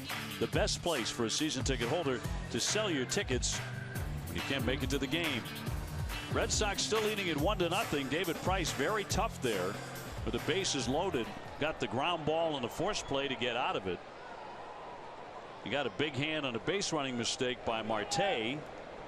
He also gave up 3 hits and walked him in the inning and did not allow a run.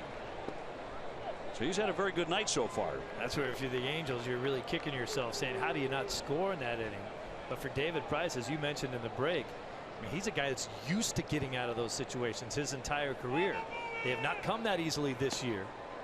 And that's a huge inning for him. Now you got to come out of that inning feeling pretty good about what happened. Carry that on. Still tossing a shutout. Mookie Betts has driven in the only Red Sox run with a sacrifice fly to left field in the 3rd inning that chased in Sandy Leon, who tagged up at 3rd and scored. Excellent pitches here in this sequence. Another good one here. A weak ground ball to short. Bogey takes care of it. The 2-1 breaking ball in there for a strike. Mookie had the RBI triple that tied the game in the 8th inning yesterday. The Red Sox would eventually fall on the Cabrera home run, which went over Mookie's head. He said he was sun blinded for 3 steps as that one is popped foul back out of play. And by the time he found the baseball that went off the top of the right field fence, it was too late. I think Mookie believes that had it not been for the sun, he would have made this play. Oh, I think there's no question about it. He had a good jump on it. He was right there, and when he turned away from it and then looked back up into the sun, that's all he saw was the sun. He's not seeing the ball at this point. He's in trouble. On the top of the fence and gone, what turned out to be a game-winning home run by Miguel Cabrera, who is still a great hitter. And it would have been an unbelievably brilliant catch had he made it. Yeah, no question. Now up to 66 RBIs with that sacrifice in the 3rd inning for Mookie Betts, and the 3-2 from Weaver. Flied into center, routine play for Trout coming in, and he'll make the play. So 1 away. Time now for a game break, brought to you by Jordan's, the furniture store of the Boston Red Sox. Here's our man Adam Pellerin.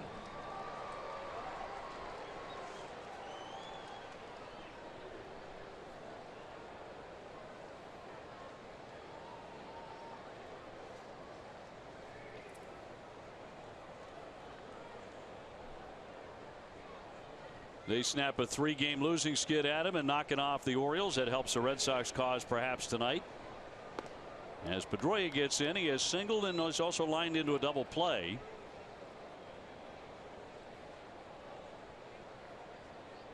Pedroia has now reached base in 31 consecutive games. He ropes that one foul. Hitting in front of Xander Bogaerts, and these are the 2 hottest Red Sox hitters currently in the lineup, back-to-back, Pedroia and Xander. 3rd time through the order now. It might be time for the Red Sox to let Mr. Weaver know that they figured him out. The 33-year-old Californian. He misses down low.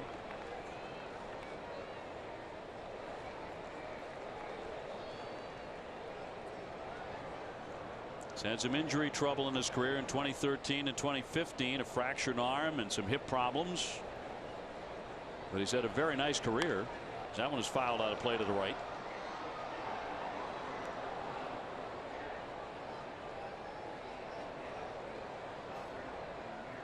There is activity in the bullpen for the Angels. They have 2 men throwing out beyond the left field wall.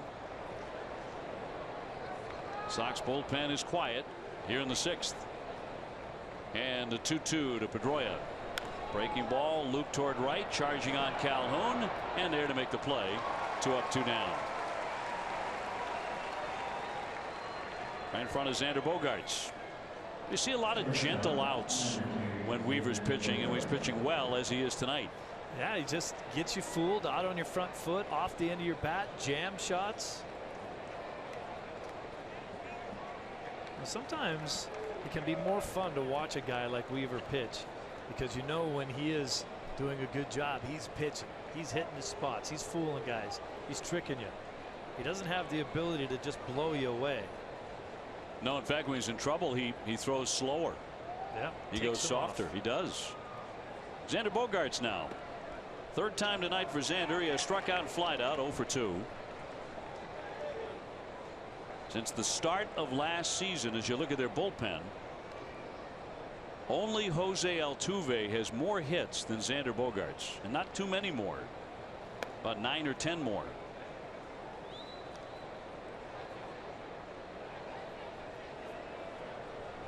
Gaudy numbers. Nobody on base for the Sox here in the 6th inning. They lead 1-0. And a breaking ball in there for a strike. The Angels have done a good job on Bogaerts. He's just 1 for 13 against them this season.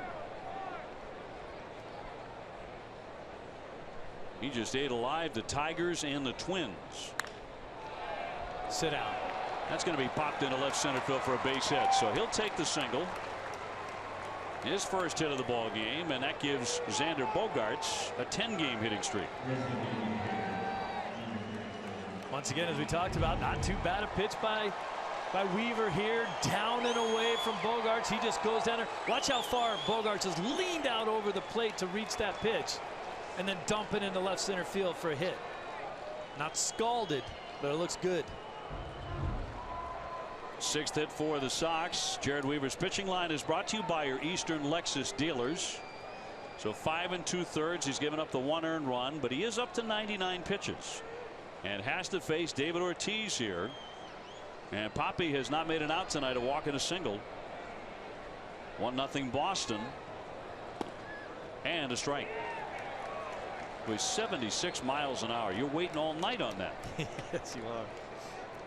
And I think he's really taken a lot more off to David than he has to anybody else. Just flipping it up there.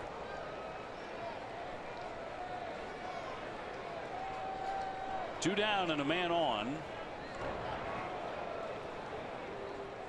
David Ortiz with 84 runs batted in, so pressing 90 RBIs with 4 games left in July. And the next run that David scores means he will pass Joe DiMaggio for 31st in Major League history in runs scored.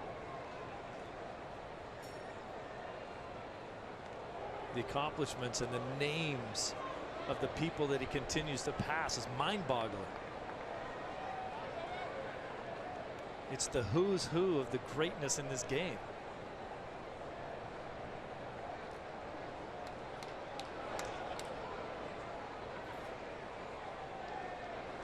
David hitting .326. He backs away. 528 home runs. And 3 of those have come against the man he is facing right now, Jared Weaver.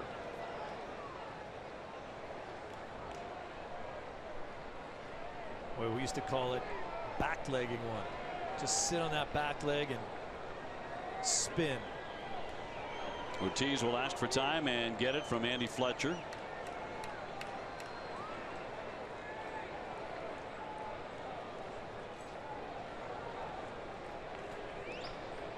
The 6'7" Weaver out of Northridge, California. Runner goes. And the pitch will be inside and down to second base, Xander Bogaerts. So Xander with a theft. Excellent time to run. We talked about it before. Almost every pitch is going to be a breaking ball. That's what you have to think about. Xander gets a good break right there. And no chance of throwing him out in this situation. Let's see if they put on David Ortiz now with a base open. And they will. They're going to walk him. And pitch to Hanley Ramirez instead. So this will be an intentional pass. A lot of the Red Sox fans here. And they're a lot more than you might think. They're not happy with this. Red Sox travel very well. We know that. Whoa. Ball 4. Bound by Fenway roots. David Ortiz, 47, and Nesson come together in Big Papi's final season to share stories and experiences with Red Sox Nation. This has been a wonderful series. Visit 47's Instagram to see what we're up to. Here comes Scioscia. That would always make me mad if I was a pitcher. You make me walk the guy intentionally, then you come out and get me. He's a little bit angry. And Scioscia will go to his bullpen. This call to the bullpen is brought to you by Kia, and we'll be back in Anaheim in just a moment.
Baseball on NESN is brought to you by Southwest Airlines. Transparency, low fares, nothing to hide.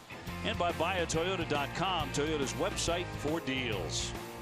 Red Sox with a 1-0 lead and threatening runners at first and second and 2 down. They have knocked Jared Weaver out of the ball game. That'll bring on JC Ramirez. 1-0 at .230 earned run average. He has pitched well since they claimed him off waivers from Cincinnati in late June. This team has had to make some desperation moves with all the injuries that they've had on their pitching staff. 3 of their starters are on the DL. Boy, Weaver was spitting mad coming out. He leaves behind 2 base runners. Scioscia did not want Weaver to face Hanley Ramirez given the couple of swings he's had against Weaver. Yeah, but he was the one guy that seemed like he had him lined up. He is lined out hard to left after narrowly missing a home run and ripped a single with some authority up the middle. So now taking on Ramirez with Bogaerts at second, Ortiz at first, and he went for the downs right away and came up empty. Strike 1. Red Sox trying to add to this slender lead.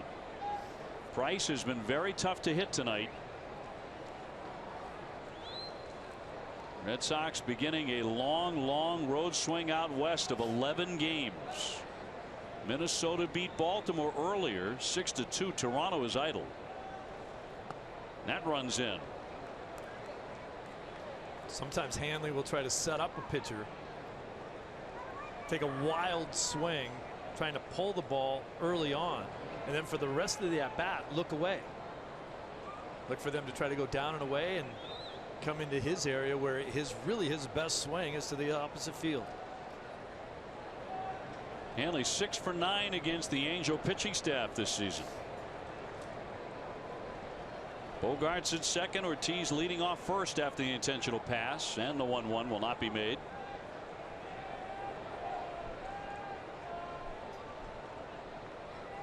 Only a handful of games in the American League tonight. This is 1 of 3. Price looking for a little bit more support here. The 1-1. High fly into left field. Petit heading back there. He has room though, and he will make the catch to retire the side. 2 men will be left. We're in the middle of the 6th inning. 1-0 Boston.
Still to the bottom half of the 6th inning.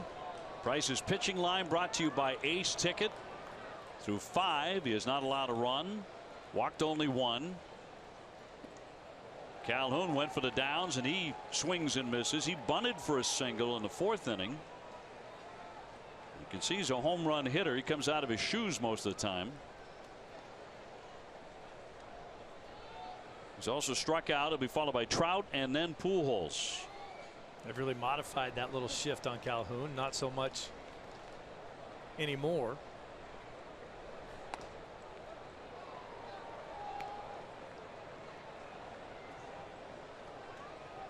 Price's last 2 starts before tonight, as you look at Salas working in their bullpen, he had allowed 22 hits in 11 2/3, but tonight fairly stingy. Routine ground ball. Pedroia backs up a bit and throws out Cole Calhoun. So 1 away in the 6th inning. Say hello to the DD Perks loyalty program. It's how Dunkin' shows big time appreciation to its loyal fans with great offers and perks like a free beverage when you join and another on your birthday. Enroll today at ddperks.com or on the Dunkin' Donuts mobile app. The Red Sox run on Dunkin'. They got to hand it to Price so far tonight, and this is where he really earns his money in the later innings. 6th and 7th inning, when the game gets later. He's had good tilt and depth to his breaking pitches today. His fastball's been crisp. He's hit his spots. Trout has grounded out 6-3, and he's also hit into a 6-4 fielder's choice. The 0-1. Fouled back to the screen. You know, he's homered in every American League ballpark except Fenway Park. Let's keep it that way for a while. You're not homer in their trip in early July. With his next home run, though, he becomes the 5th American League player with 5 20 home run seasons prior to age 25. He'll turn 25 on August 7. 0-2. The others, by the way, are Mickey Mantle, Tony Conigliaro, Ken Griffey Jr., and Alex Rodriguez. Good company. There's some Red Sox fans. And the 1-2, he can't do it there. 94-mile-an-hour fastball. Wasn't this the home of the original Thundersticks? Yes. Didn't they start it here? World Series. I don't think that's the way they're meant to be used. Mom's going, oh my She's God. just trying to get out of the way. What did I do with these things? 2-2. That'd be my mom. Only there'd be 4 of us. Yeah. Just stepping out of the way and let you guys just wail away on each other. Just go at it. Lost his weapon. And round 2. I love. She is so patient. She wants to watch the game. The 3-2 to Trout.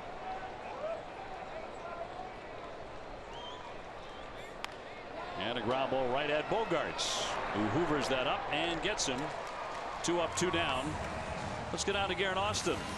Thanks, OB. You guys were talking about the weather, and the last time the Red Sox were in town, it was pretty memorable. It was July 19th, 2015, and it was the first rainout they'd had here at Angel Stadium in over 20 years, and it was the first rainout that they had ever had in July. The game was postponed. They had a doubleheader the following day, but guys, this is Southern California, and the drainage system is not that great, so they had to bring in the police helicopter to blow dry the field. And guys, coincidentally, with the Red Sox in town, the Angels are giving out umbrella hats on Sunday.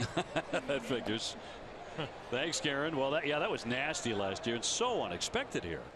Well, Garen's right, too, about the drainage system. They don't really have one because they don't need one. Right.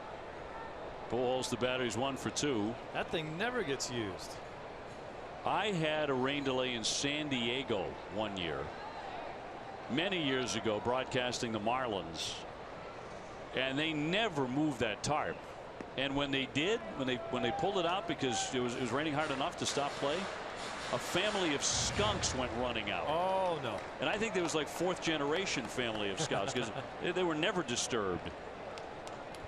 So you never know what's going to come out from behind these things in Southern California. I always wonder if the ground crew actually knows how to run the tarp, how to use it.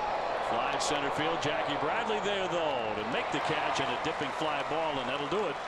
As Price gets him 1, 2, 3, 1-0 Boston.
Sports Today. We have highlights and reaction from here in Anaheim. Plus, you'll also hear from Pats players from today's training camp session. That's tonight, right after the game on NESN Sports Today, presented by People's United Bank. Steve Lyons, Dave O'Brien, and Garen Austin alongside here from Anaheim. But the Red Sox still lead it 1-0. Trying to take game 1 of this road trip, this all important road trip. Fernando Salas out of the bullpen now, the right-hander for the Angels. He comes in with a 3-6 record. Home runs have been a bit of an issue. He's allowed 8 of those in 44 1/3. Jackie Bradley steps in and looks at a strike. This is a guy that they use a lot. The most appearances of anybody on the team in the first half of the season, 41, which means that he's in almost every other game. 0-1 waved at and missed. A 92-mile-an-hour fastball. Jackie with a strikeout. He's also hit into a 4.63 double play. Coming off a solid homestand. He went 12 for 33 on that. Knocks a foul out of play. Ace Ticket is Boston's trusted source for Red Sox tickets with the best seats at the lowest prices. Ace Ticket has the biggest selection of tickets from bleachers to boxes. Visit aceticket.com or call 1-800-MY-SEATS.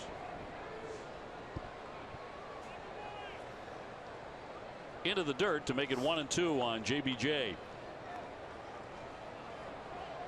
Jackie with 16 home runs.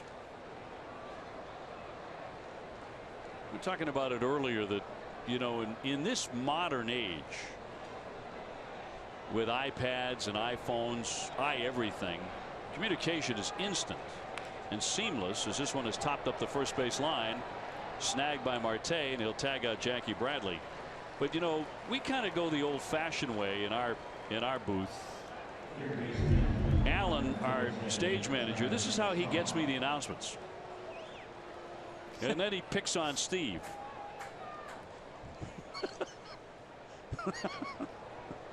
That's how we do it here. Get those things away from me. Yes, I'm working with a 7-year-old. Hey, you know, get out of here. Really high tech. That's the. What are you grabbing with those things? Swinging a line drive, and that's going to be into the alley out in right center field. But Travis Shaw will be content with a base hit. So 1-out single. He's on for the first time tonight. The Red Sox with their 7th hit in front of Sandy Leon. Red Sox trying to put something together against the bullpen of the Angels after knocking the starter Weaver out in the 6th inning. Sandy with a base hit, and he has scored the only run in the game. He was driven in by Mookie Betts on a sac fly in the 3rd. We're in the 7th now. Red Sox playing their 100th game of 2016 here tonight. See if the back half of this order can get things going for him to flip it over to the top. Leon and Holt. 0-1.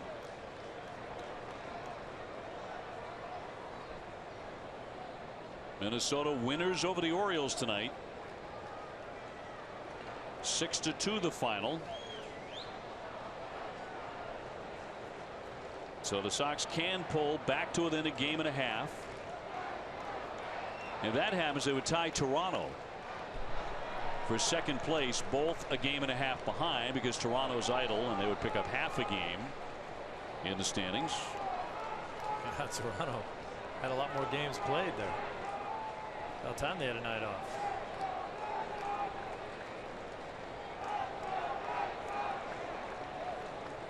Brock Holt on deck. And Leon will get time here from the home plate ump Andy Fletcher.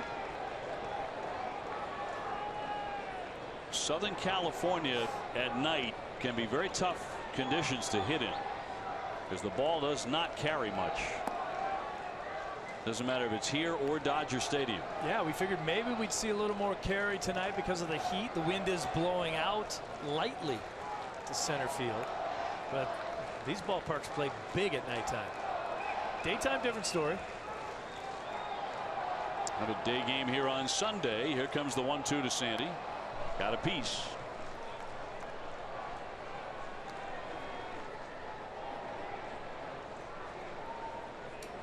Red Sox will have games on this trip, 3 of them at Dodger Stadium.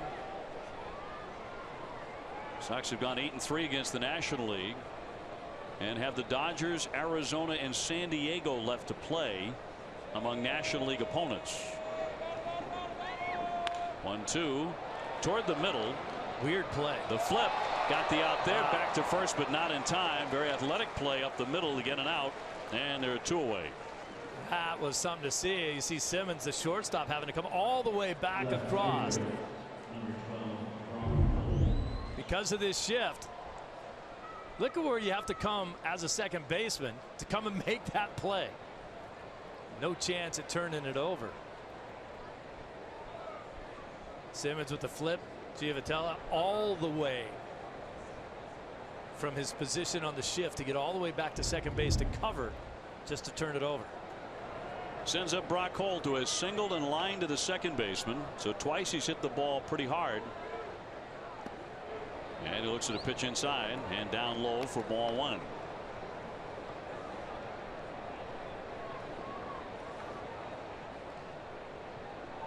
Mookie Betts to the on-deck circle. Joe Smith, the right-hander, throwing in their bullpen. Red Sox up 1-0 in the 7th.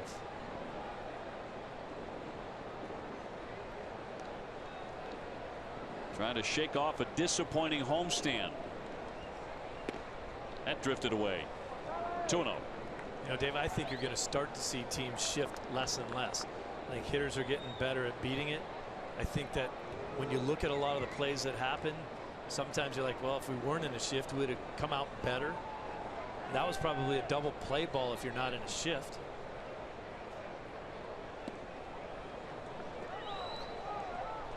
I think sometimes that shift can get you in as much trouble as it helps you.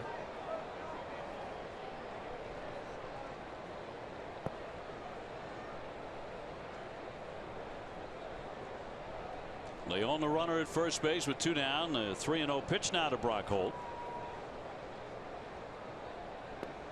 And he zips it in there for a strike. Ichiro is what, like 1 hit away from 3,000 now? Playing with the Marlins. Is that where he is now? I think he's close to within 1. Amazing.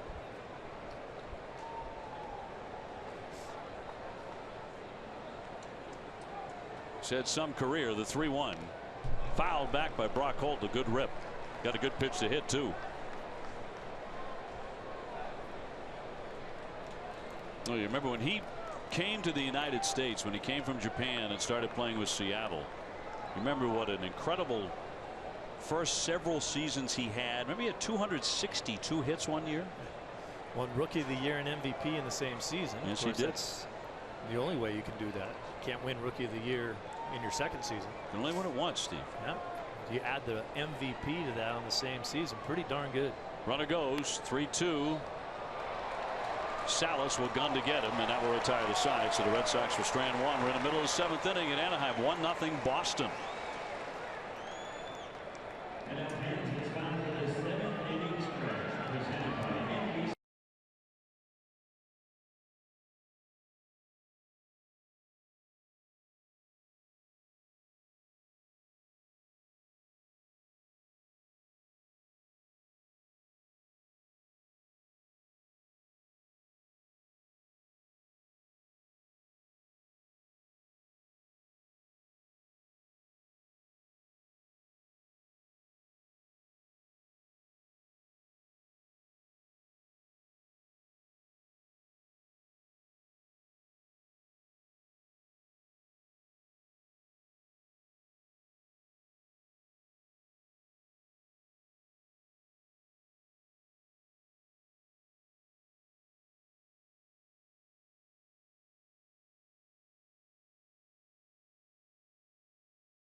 The Boston Globe sports writers have nominated many of your favorite athletes and sports moments in several categories. Cast your vote now at theglobies.com. The Globies are presented by Mercedes-Benz. Bottom of the 7th inning here in Southern California. Red Sox leading the Angels 1-0. David Price has been excellent tonight. He has scattered 6 hits. He'll get Marte, Simmons, and Bandy in the 7th. And he fires in for strike 1 on Marte. Last time up, though, Marte really helped out Price in the Red Sox. He was at second base with 1 down. Red Sox had 1-0. And he tried to steal third rather inexplicably. And he was thrown out by 5 feet. And I'm not sure Mike Scioscia has looked at him since. Sent him back up there again, though. Yeah, that was just not a smart play. Scioscia wasn't too happy about it. Next hitter banged one up the middle for a base hit. 1-1. So Price ahead, 1 ball and 2 strikes. Here's that play in the 5th inning. Didn't even really have a great jump. I don't know what he was thinking about. He's out by a long ways. Bandy was on first. He didn't know he was going. Alfredo Griffin trying to explain it, but he can't. It's a tough spot for a coach, trying to explain something that is not really explainable. Mike, you know, I don't know why he went. Alfredo's such a good guy, too. You see how wide his eyes were, like, oh my gosh, I'm in trouble here. Someone's in trouble. Simmons on deck. And Price home with a 1-2 pitch.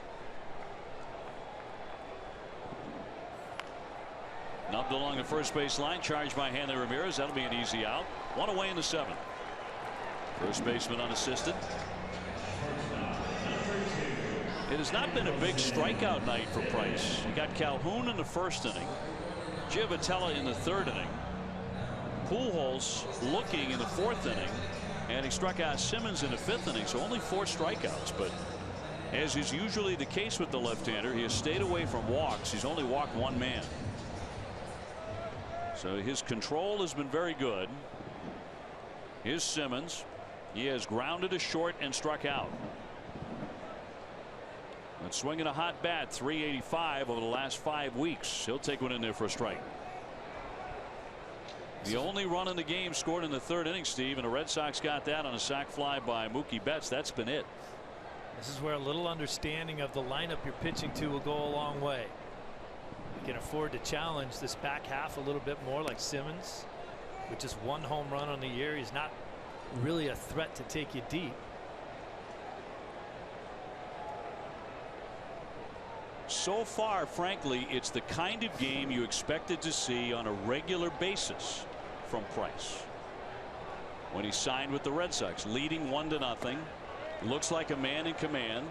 He'd love a couple of more runs, but pitching very effectively, very confidently. A couple more runs would be a lot nicer for him. Cam Bedrosian, son of Steve Bedrosian, throwing in their bullpen. Same beard. Yes. Pretty good stuff, too. Here comes the 1-2.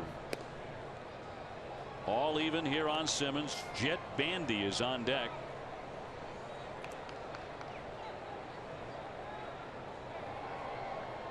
The Angels have not had a ton of scoring chances. They've only left 4 men on base all night. Price trying to get his 2nd out in the 7th. Is 2-2 coming. And it's in there for strike 3. 93 miles an hour. Simmons didn't think so, but he is called out looking. And they're 2 away. Good pitch once again for Price. If he's going to miss, he wanted to miss in. He went right in on that corner. Good frame job right there by Leon. Filthy. Watch Leon catch that ball. How strong. Leave it right there. Give the umpire a good look at it. You know what he did? He hit the mitt. That's where the mitt was. That helps. That will always go a long way with the umpire, even if it's a little bit off the plate. And that may have been. Well, here's Bandy. He has singled and taken ball 4. Red Sox leading 1-0. Bottom of the 7th. High fly, but foul down the left field line and out of play.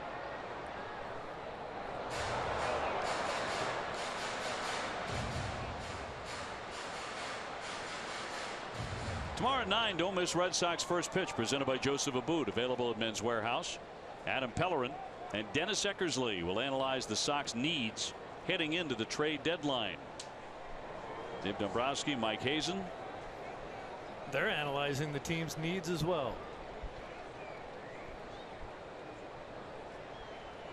Most of the Red Sox front office is here and has made the trip to Southern California.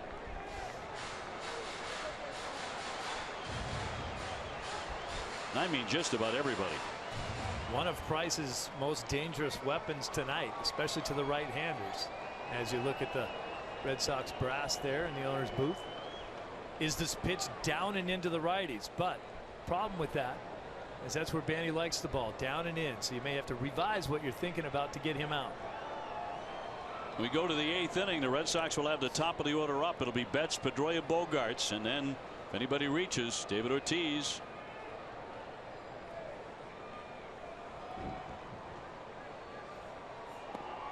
He checked his swing, and that one just missed. So beginning to get late here in Anaheim.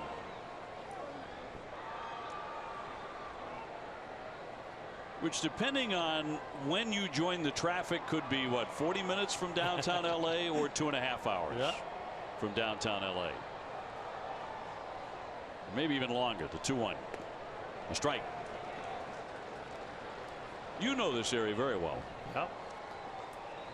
So when I leave the hotel to go to Los Angeles, which highway am I taking?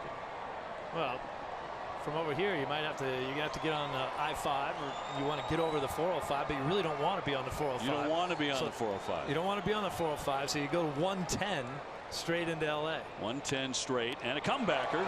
Right there is Price. Just stay off the 405, folks. Here's your advice for the night. 1-2-3 they go for the second consecutive inning. Still 1-0 Boston.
NESN is brought to you by Southwest Airlines. Transparency, low fares, and nothing to hide. Red Sox in the lead here, 1-0. Getting to the late stages. We're going to the 8th. It'll be Betts, Pedroia, and Bogaerts. So if I'm going to LA, I stay off the 405. What if I want to get over to like Manhattan Beach? Oh, well, then you kind of do have to get on the 405 to go to Manhattan Beach. There we go. Oh, you can go 110 to the 105 and cut all the way across, so you'll be better off that way. You want to go that way and straight into the water. And if I do that, I won't hit any traffic. Yes, you will. You'll hit tons of traffic. There's traffic everywhere here, man. Everywhere. Doesn't matter what time of day. There's a million different ways to get places, and they all have traffic. Right. Joe Smith coming out of their bullpen to take on Mookie Betts, who has driven in the only run of the game. That on a sacrifice fly back in the 3rd inning. Smith coming in 1-4, a 4.08 ERA. Betts, Pedroia, Bogaerts in the Sox 8th, and he fouls that one off himself. The Red Sox would love to do a little damage right here with the top of the order. Maybe throw a 2 spot up there in this inning. Give Price a little breathing room. Give the bullpen a little breathing room. Let's see what happens. Well, Price has been terrific tonight. He's allowed the Angels only 6 hits through 7, and he's tossing a shutout. The 0-2 to Mookie, and he ropes that one into left field. That's going to drop in for a base hit. So his first hit tonight, and the Red Sox begin the 8th with a base runner. Well, the Red Sox have been able to pick on Petit out there in the outfield. He was the guy with the sacrifice fly with the bad arm. This is a ball that maybe a more experienced left fielder might come into play and think about trying to catch. Petit has never played in the outfield at any level of any game until Tuesday night. This is his 2nd all-time game in the outfield. And he's looked it. Yeah. Here's Pedroia, 1 for 3 with a single. See if Mookie thinks about doing any running here, as the first pitch will miss inside. Sox have now out-hit the Angels 8-6, but every hit the Red Sox have in the game is a single. That is also true of every hit the Angels have.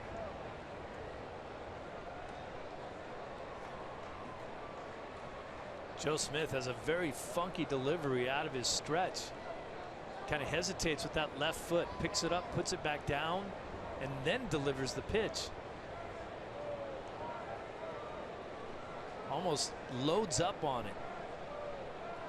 And they've got it picked off. Mookie trying to get back.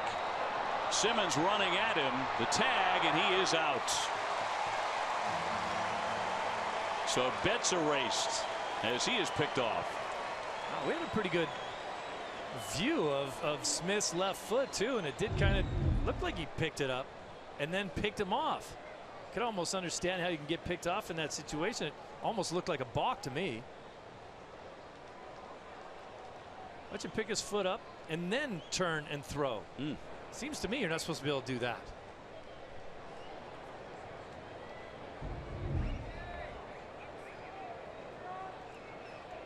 So 1 away, and Pedroia will take a strike.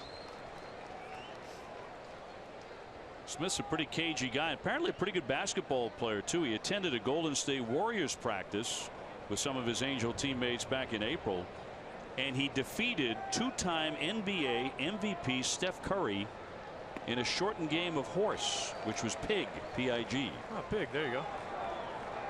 That's when you don't have enough time to play horse. Apparently that's all Steph had was 15-20 minutes. And that's all it took him to get beat. 1-2.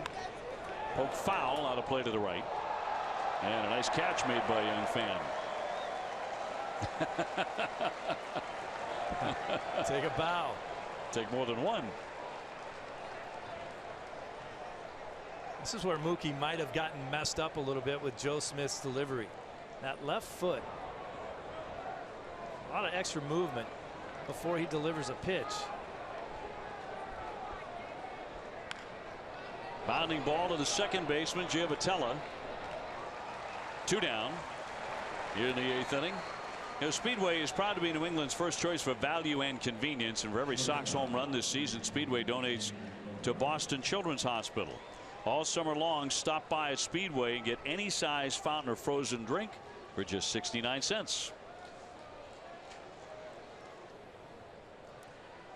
2 down, Xander Bogaerts now. He's got 1 for 3 with a single, and he's also stolen a base. 1-0 Red Sox, 8th inning. On a night where the Orioles have already lost, Toronto's not playing, and the Red Sox are beginning an 11-game West Coast swing. Highly unusual road trip in that it starts in Southern California, goes to Seattle, and then comes back to Southern California. The rest of this year is going to be unusual as far as the travel schedule and the games played. 0-2. Well, that is for sure. Still another 11-game road trip to come for the Red Sox, and a 10-game road trip to come. The Sox are not home very much the rest of the way. Got a very strong outing from Price tonight. Is it 22 home games left? Yep. In 2 months. That's correct.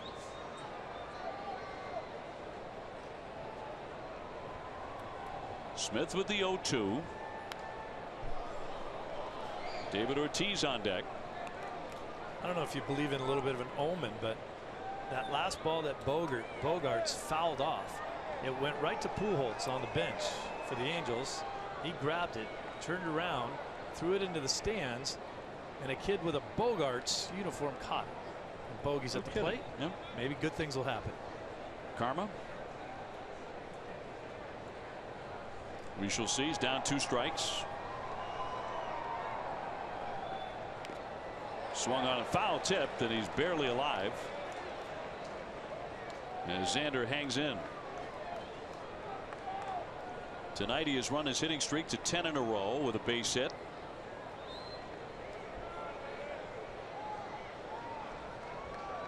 Does have 12 home runs on the season. Looking to get this inning to David Ortiz, who's waiting. Going away from him. Routine ground ball to Simmons, who will throw on to get him, and that's all for the Red Sox. We go to the last half of the 8th inning, 1-0. The Red Sox leading. Price back onto the hill.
Angels Stadium. It's the bottom of the 8th, and the Red Sox still have a 1-0 lead.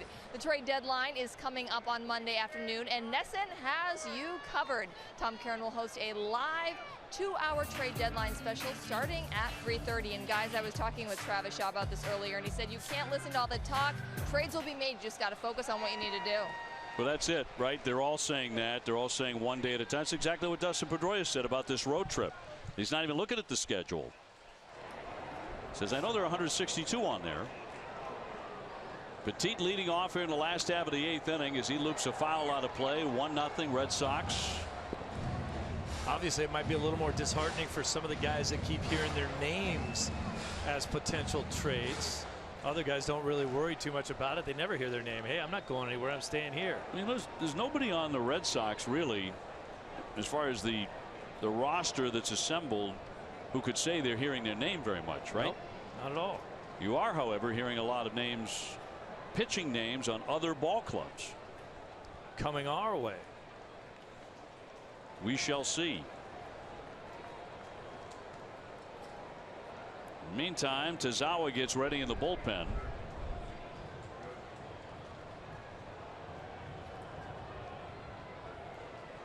And Price home with the 0-2. High chop to third, down for it Shaw. Low thrown, another nice dig by Ramirez, who's helped him out a couple of times tonight. So one man gone. The number 9 hitter is next. Have you heard of NESN's new automotive website? Well, give it a visit at NESNfuel.com. You can find everything you're looking for in the world of auto racing, car culture, and automotive lifestyle. Nice play, charging hard to get the big hop. Then he comes up a little shy on the throw over there, but there's Ramirez with excellent footwork and a nice pick. Giovatella next. Here's the 100th pitch for Price tonight. And it's a high routine fly to right field. And 2 fast outs in the bottom of the 8th inning. That is just the second fly ball all night long that the Angels have against Price. Wow. The only other one was more of a line drive by Albert Pujols back in the 6th inning. Those are the only 2 that have gone to the outfield all night. And that one went right to Bradley out there in center field. But you talk about a job that Price has done tonight. Kept the ball out of the air on the ground, letting his infielders do the work. And like night and day between tonight and his last start as far as where the location of his pitches are. He has missed location rarely tonight. Here's the leadoff man, Escobar. He's gone 0 for 3. Goes after the first pitch and knocks a foul. CVS Health is a proud supporter of Stand Up to Cancer. We invite you to share your hashtag reasons to stand up by posting a photo or video of why you stand up to cancer and tag at CVS in action. Red Sox ahead 1-0 in the 8th inning. 2 down, bases empty for the Angels. No question, one of the best outings of the season to this point for David Price. Yeah, you can talk about the 14 strikeout performance that he had, but still, this has been a more efficient, better outing. Up the middle, a base hit coming with 2 down. So Escobar is on, and that means Calhoun will be next. After him, Trout. Calhoun certainly a home run threat, although he did bunt for a base hit in the 4th inning with a shift on. He had the entire left side of the diamond open. He dropped down a hit on the bunt.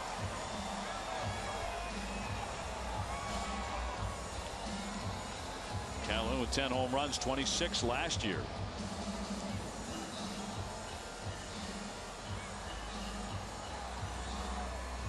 So that's 7 hits off of Price for the Halos.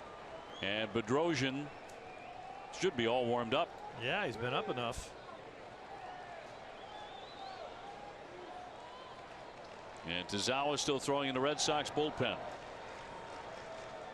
2 down. Right through it. 93-mile-an-hour fastball and strike 1. Price at 104 pitches.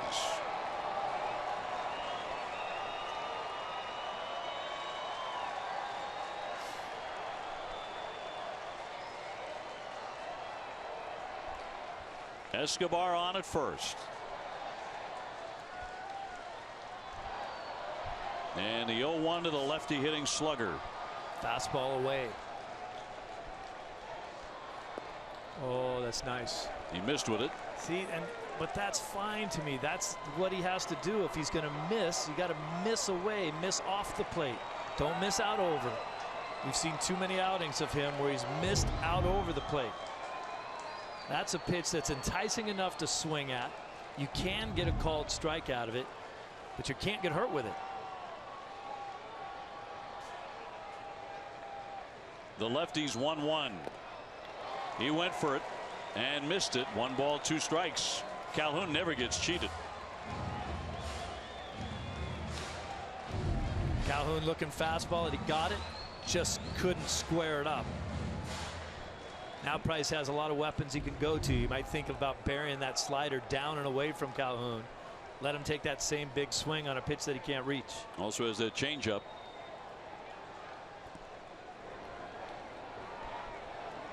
Two down here in the last half of the 8th inning. He's already struck out Calhoun once. Here's the 1-2. Got a piece of it. Mike Trout on deck.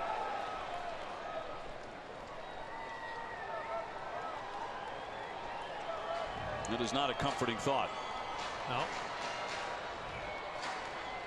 Good time for Leone to go out there and talk to him a little pep talk. Last 2 pitches, very hittable for Calhoun. He missed them both. Calhoun's got to be thinking to himself right now, how often do you get 2 really good pitches to hit, and you better hit it or you're not going to get it back again. And I think Leone was saying, do not give him something good to hit in this situation. Be sharp right here. Red Sox ahead 1-0. Bottom of the 8th inning. Price trying to put away Calhoun and keep Trout in that on deck circle.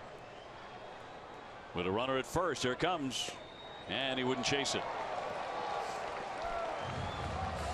The Red Sox will have due up in the 9th inning. Ortiz, Ramirez, Bradley.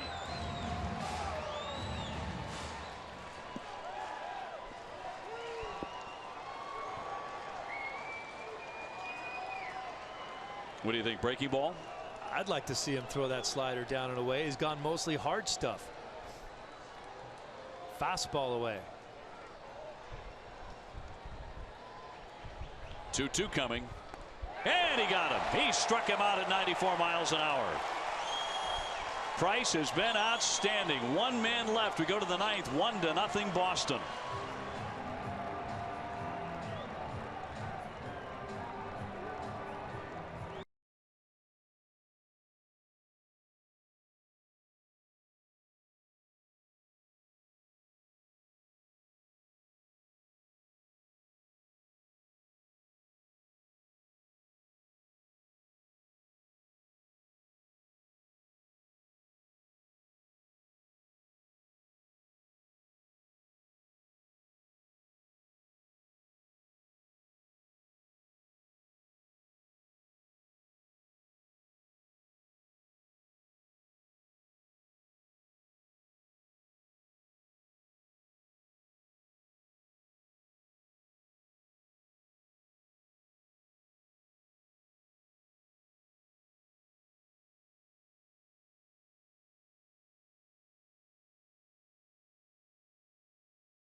Southwest Airlines, transparency, low fares, nothing to hide. To the 9th inning, the Sox are leading it 1-0 here against the Angels in game 1 of an 11-game West Coast swing. Here's our game summary. It's brought to you by Xfinity. Price has been terrific. 8 innings, 1 walk, 6 Ks, no runs.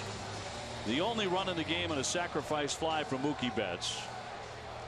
The Angels are going to bring on their 4th relief pitcher because Weaver was knocked out in 5 2/3 innings. That'll be Cam Bedrosian, who's been very tough. 1-0, a 0.97 earned run average in 41 appearances and a lot of strikeouts. He is nasty. David Ortiz, first man in, and Poppy takes a ball. He has walked, singled, and walked again. The last one an intentional. 1 run on 8 hits for Boston. No runs on 7 hits for the Angels. Price has gone well over 100 pitches. So John Farrell has the current closer, Brad Ziegler, throwing in the bullpen. Gave up a home run, of course, to Miguel Cabrera in the 9th inning yesterday, and he was stunned that got out of the ballpark. Yeah. The 2-0. Popped him up sky high. Escobar there into shallow left to put it away. 1 man gone in the Red Sox 9th. Don't miss Dining Playbook every Saturday morning at 9 in Essen. Billy Costa and Jenny Johnson take you on a journey at the intersection of where sports and dining meet. Dining Playbook on Nesson, driven by your New England Chevy dealers. And now Hanley Ramirez, who has gone 1 for 3 with a base hit. And he's hit the ball hard a couple of times tonight. He has also made a number of really nice plays at first base to help his teammates on low throws. Of course, he's coming off a marvelous homestand. Saw him hit 5 home runs and drive in 12. He was really upset in his first at bat when he drilled a ball to left center and they were playing him over there. Another run would be most welcome by Mr. Price and Mr. Ziegler. And the 1-0 out in front. 85 miles an hour. And the count 1-1 on Hanley Ramirez. We haven't seen the hat fly off of Hanley all that often this year. It used to happen almost every swing. I think maybe the longer hair keeps the hat on.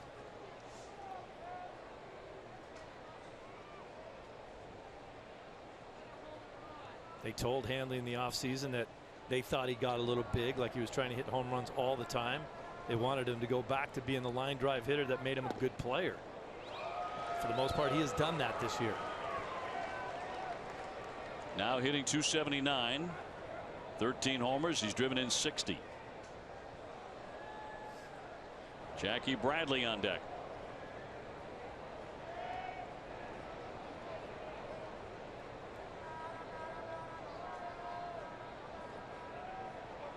Bedrosian's 1-2, and he got a piece of that. They actually have on deck circles here in Anaheim. Those have long since disappeared at Fenway. And it was right after Jason Varitek, chasing a pop-up, slipped and fell on one of those because they can get very slick. Yep. And fractured his elbow. And the next day, those disappeared forever. Especially if you're one of the guys that wears those rubber molded cleats. Those cutouts for the on deck circle are rubber, and you can slip and slide on them. Swung on and missed, and down he goes, strike 3. So Hanley fans, and they're 2 away. Tomorrow at 9:30, don't miss Red Sox Game Day Live, presented by DCU. Adam Pellerin and Dennis Eckersley preview Rick Porcello's start tomorrow against the Angels. They'll go in 13-2. DCU is Digital Federal Credit Union. What can DCU save you?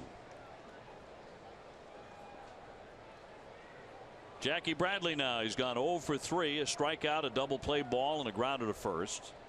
1-0 Red Sox. It's been that way since the top of the 3rd inning. And zipped in there for a strike. Certainly has been a very well pitched game. No question about that. Weaver did it one way with a lot of slop. And then Price did it with pinpoint control. Now Ziegler is warming and has been for some time in that bullpen. Do you think Price is done for the night? I would think so. I wouldn't think that Ziegler would keep pitching out there if he wasn't coming into the game. Because if Price was going to go back out, Ziegler would have plenty of time to get himself warmed and ready if Price got himself in any trouble. Now, speaking of warm, a very warm night here in Southern California. And Price was up there around 110 pitches. But that foul ball got into the dugout of the Angels very quickly.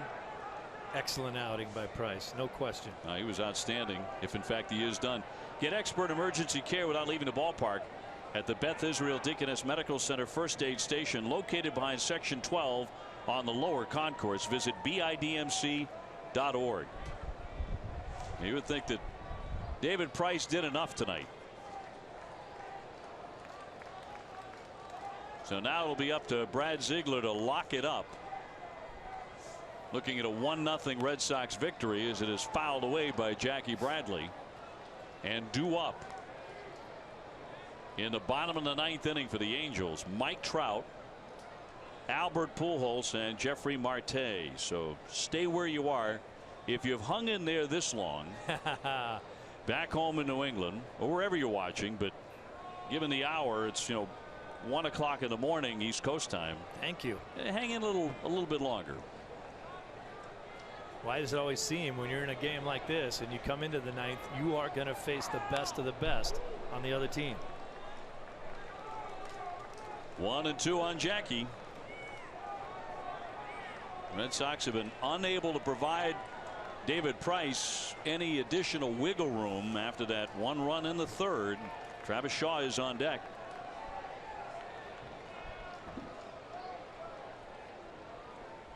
A tight one here in Anaheim. And the 1-2. Swing and a miss, and down he goes. The catcher Bandy will throw on to get him to complete the strikeout. So that's all for the Red Sox. 1-0. Boston in the lead. Ziegler coming out of the bullpen to try and wrap this one up. Game 1 of this crucial road trip.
Moment brought to you by Old Dominion.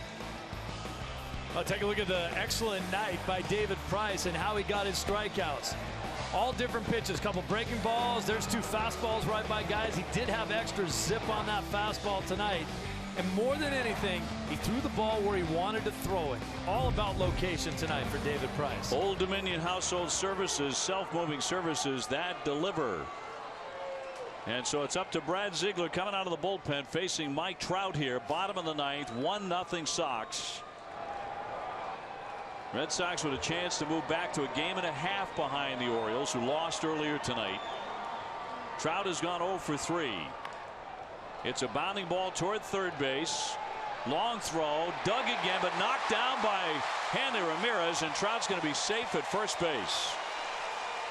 They're going to rule that a base hit, but not a great throw by Shaw. He skipped it.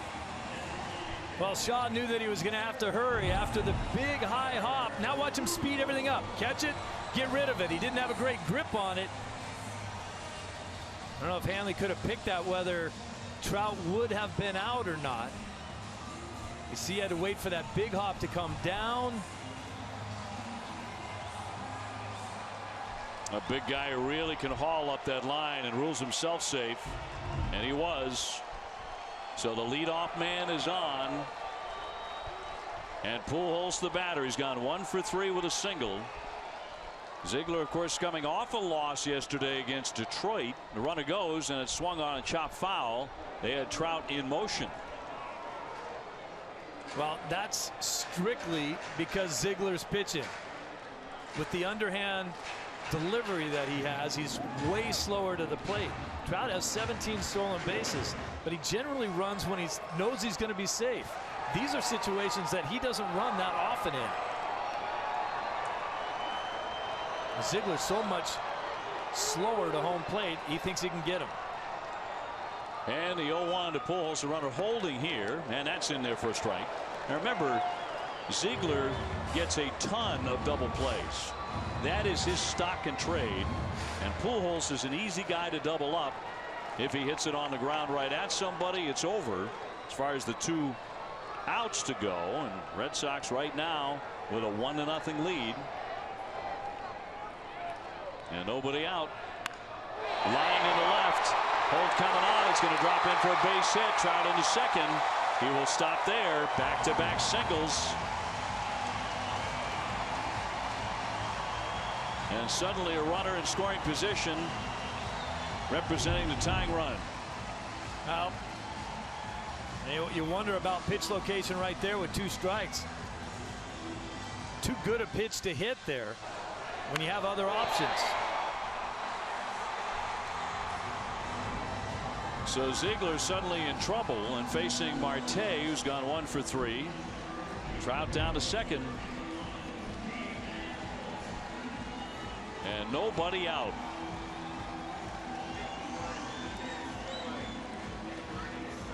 They're going to bring a runner on for Albert Pujols at first base.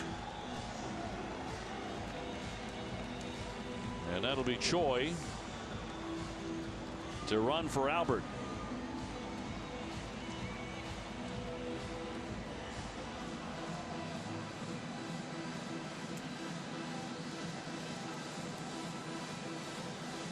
Marte with a base hit back in the 5th inning, and then committed a base running blunder when he tried to steal third and was easily thrown out. So he looks to atone for that.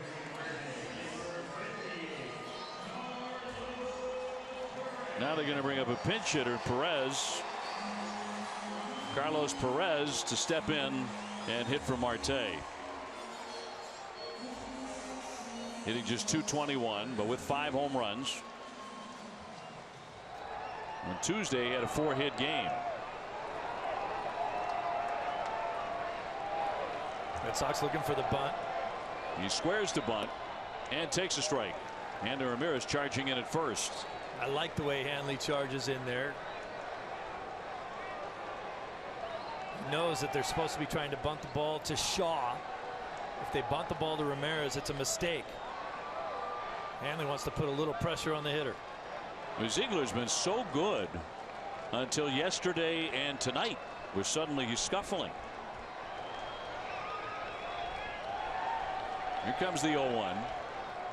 Showing bunt, and he fouled it there to make it 0-2. Now do they leave the bunt on? With 2 strikes, nobody out, runners at first and second. Price was outstanding, 8 innings, no runs, 7 hits, 6 strikeouts. It would really be a shame if the bullpen can't secure the win for him. But it's 1-0 Red Sox, and they're hanging on by their fingernails all of a sudden. Now the home plate umpire Fletcher asked for time. Kind of like what Perez is doing up here. He's squaring around early. If you put a guy into bunt and he's got 2 strikes, you might as well leave the bunt on. But if he decides not to bunt, he's going to show everybody that he might. He could still pull the ball back and swing, or pull the bat back and swing. But he's again. Oh, but he missed it, and that is strike 3. They left it on, and he missed it, and he fans, and that's a giant out.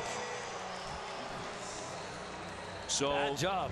Bad job bunting for sure. Big break for the Red Sox. I can tell you that as a right-handed hitter, it's tough to bunt a guy like Ziegler coming from down under like that. But he's showing bunt all the way. He's squared around and then jabs at the ball.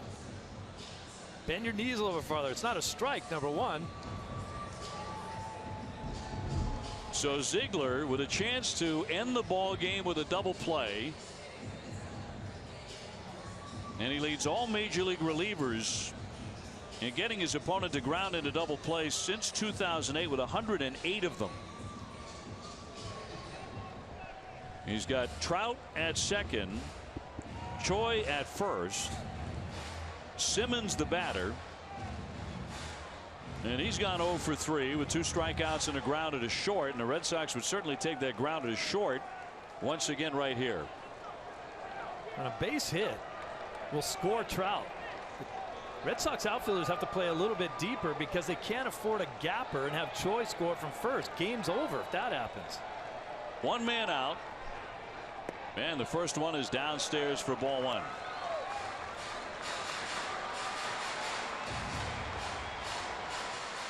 And now Bogart's in for a mound visit. Red Sox trying to hang on. They lead 1-0 in the bottom of the 9th. Boy, nothing's easy these days. Nothing's easy.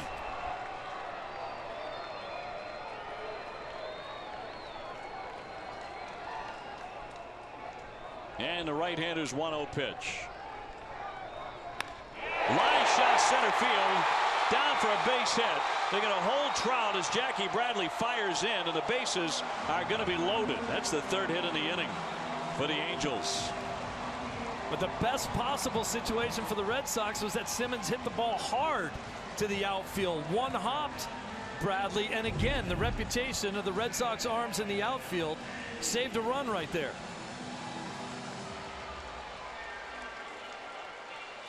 So Bandy's scheduled to hit next. Looks like they're pulling him back.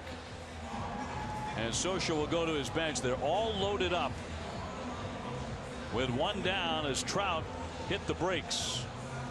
Looked like he may have twisted his ankle a little bit there. Rolled it over a little.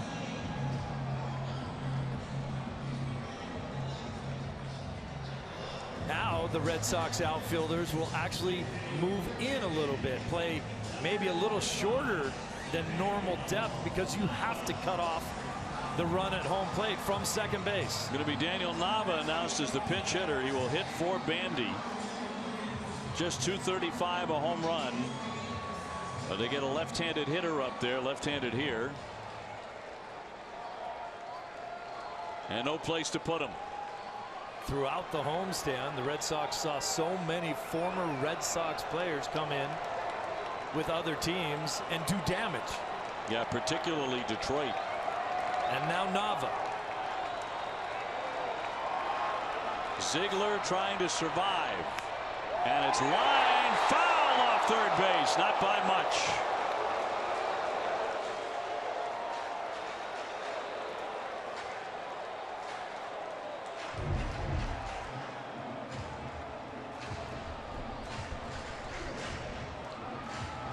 It's kind of an excuse me swing by Nava. So close down the line. That nearly ended the ball game. The Angels now in front in hits 10-8. 3 of them here in the 9th. 1 man out. Trout at third, Choi at second, Simmons at first. And a ground ball the other way, but foul. And now it is 0-2 on the former Red Sox outfielder Daniel Nava. These are amazing situations in baseball games where a base hit could win it for you. A ground ball at a middle infielder could lose it. And everybody on the edge of their seats. 2 strikes on Nava.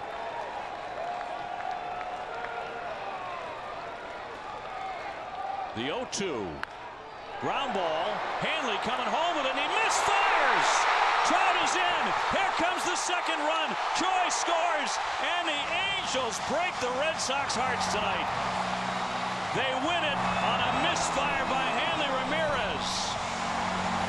A throwing mistake over the head of Leon. The Red Sox had a chance to end the ball game on a double play, certainly to get it out at home plate. And that's how it ends, on a throwing mistake. He sailed it, and the Angels win the game 2-1. What a way to end it. Just an awful way to end it. Looked like Hanley had this play under control. He just airmails it over Leon's head. Choi with a heads-up play. There's nobody backing up that play because you can't get there quick enough. 2-run score on the error.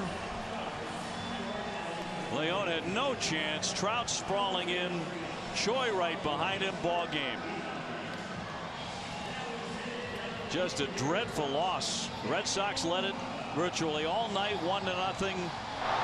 And they lose a heartbreaker on a throwing error by Hanley Ramirez. 2-1. Adam.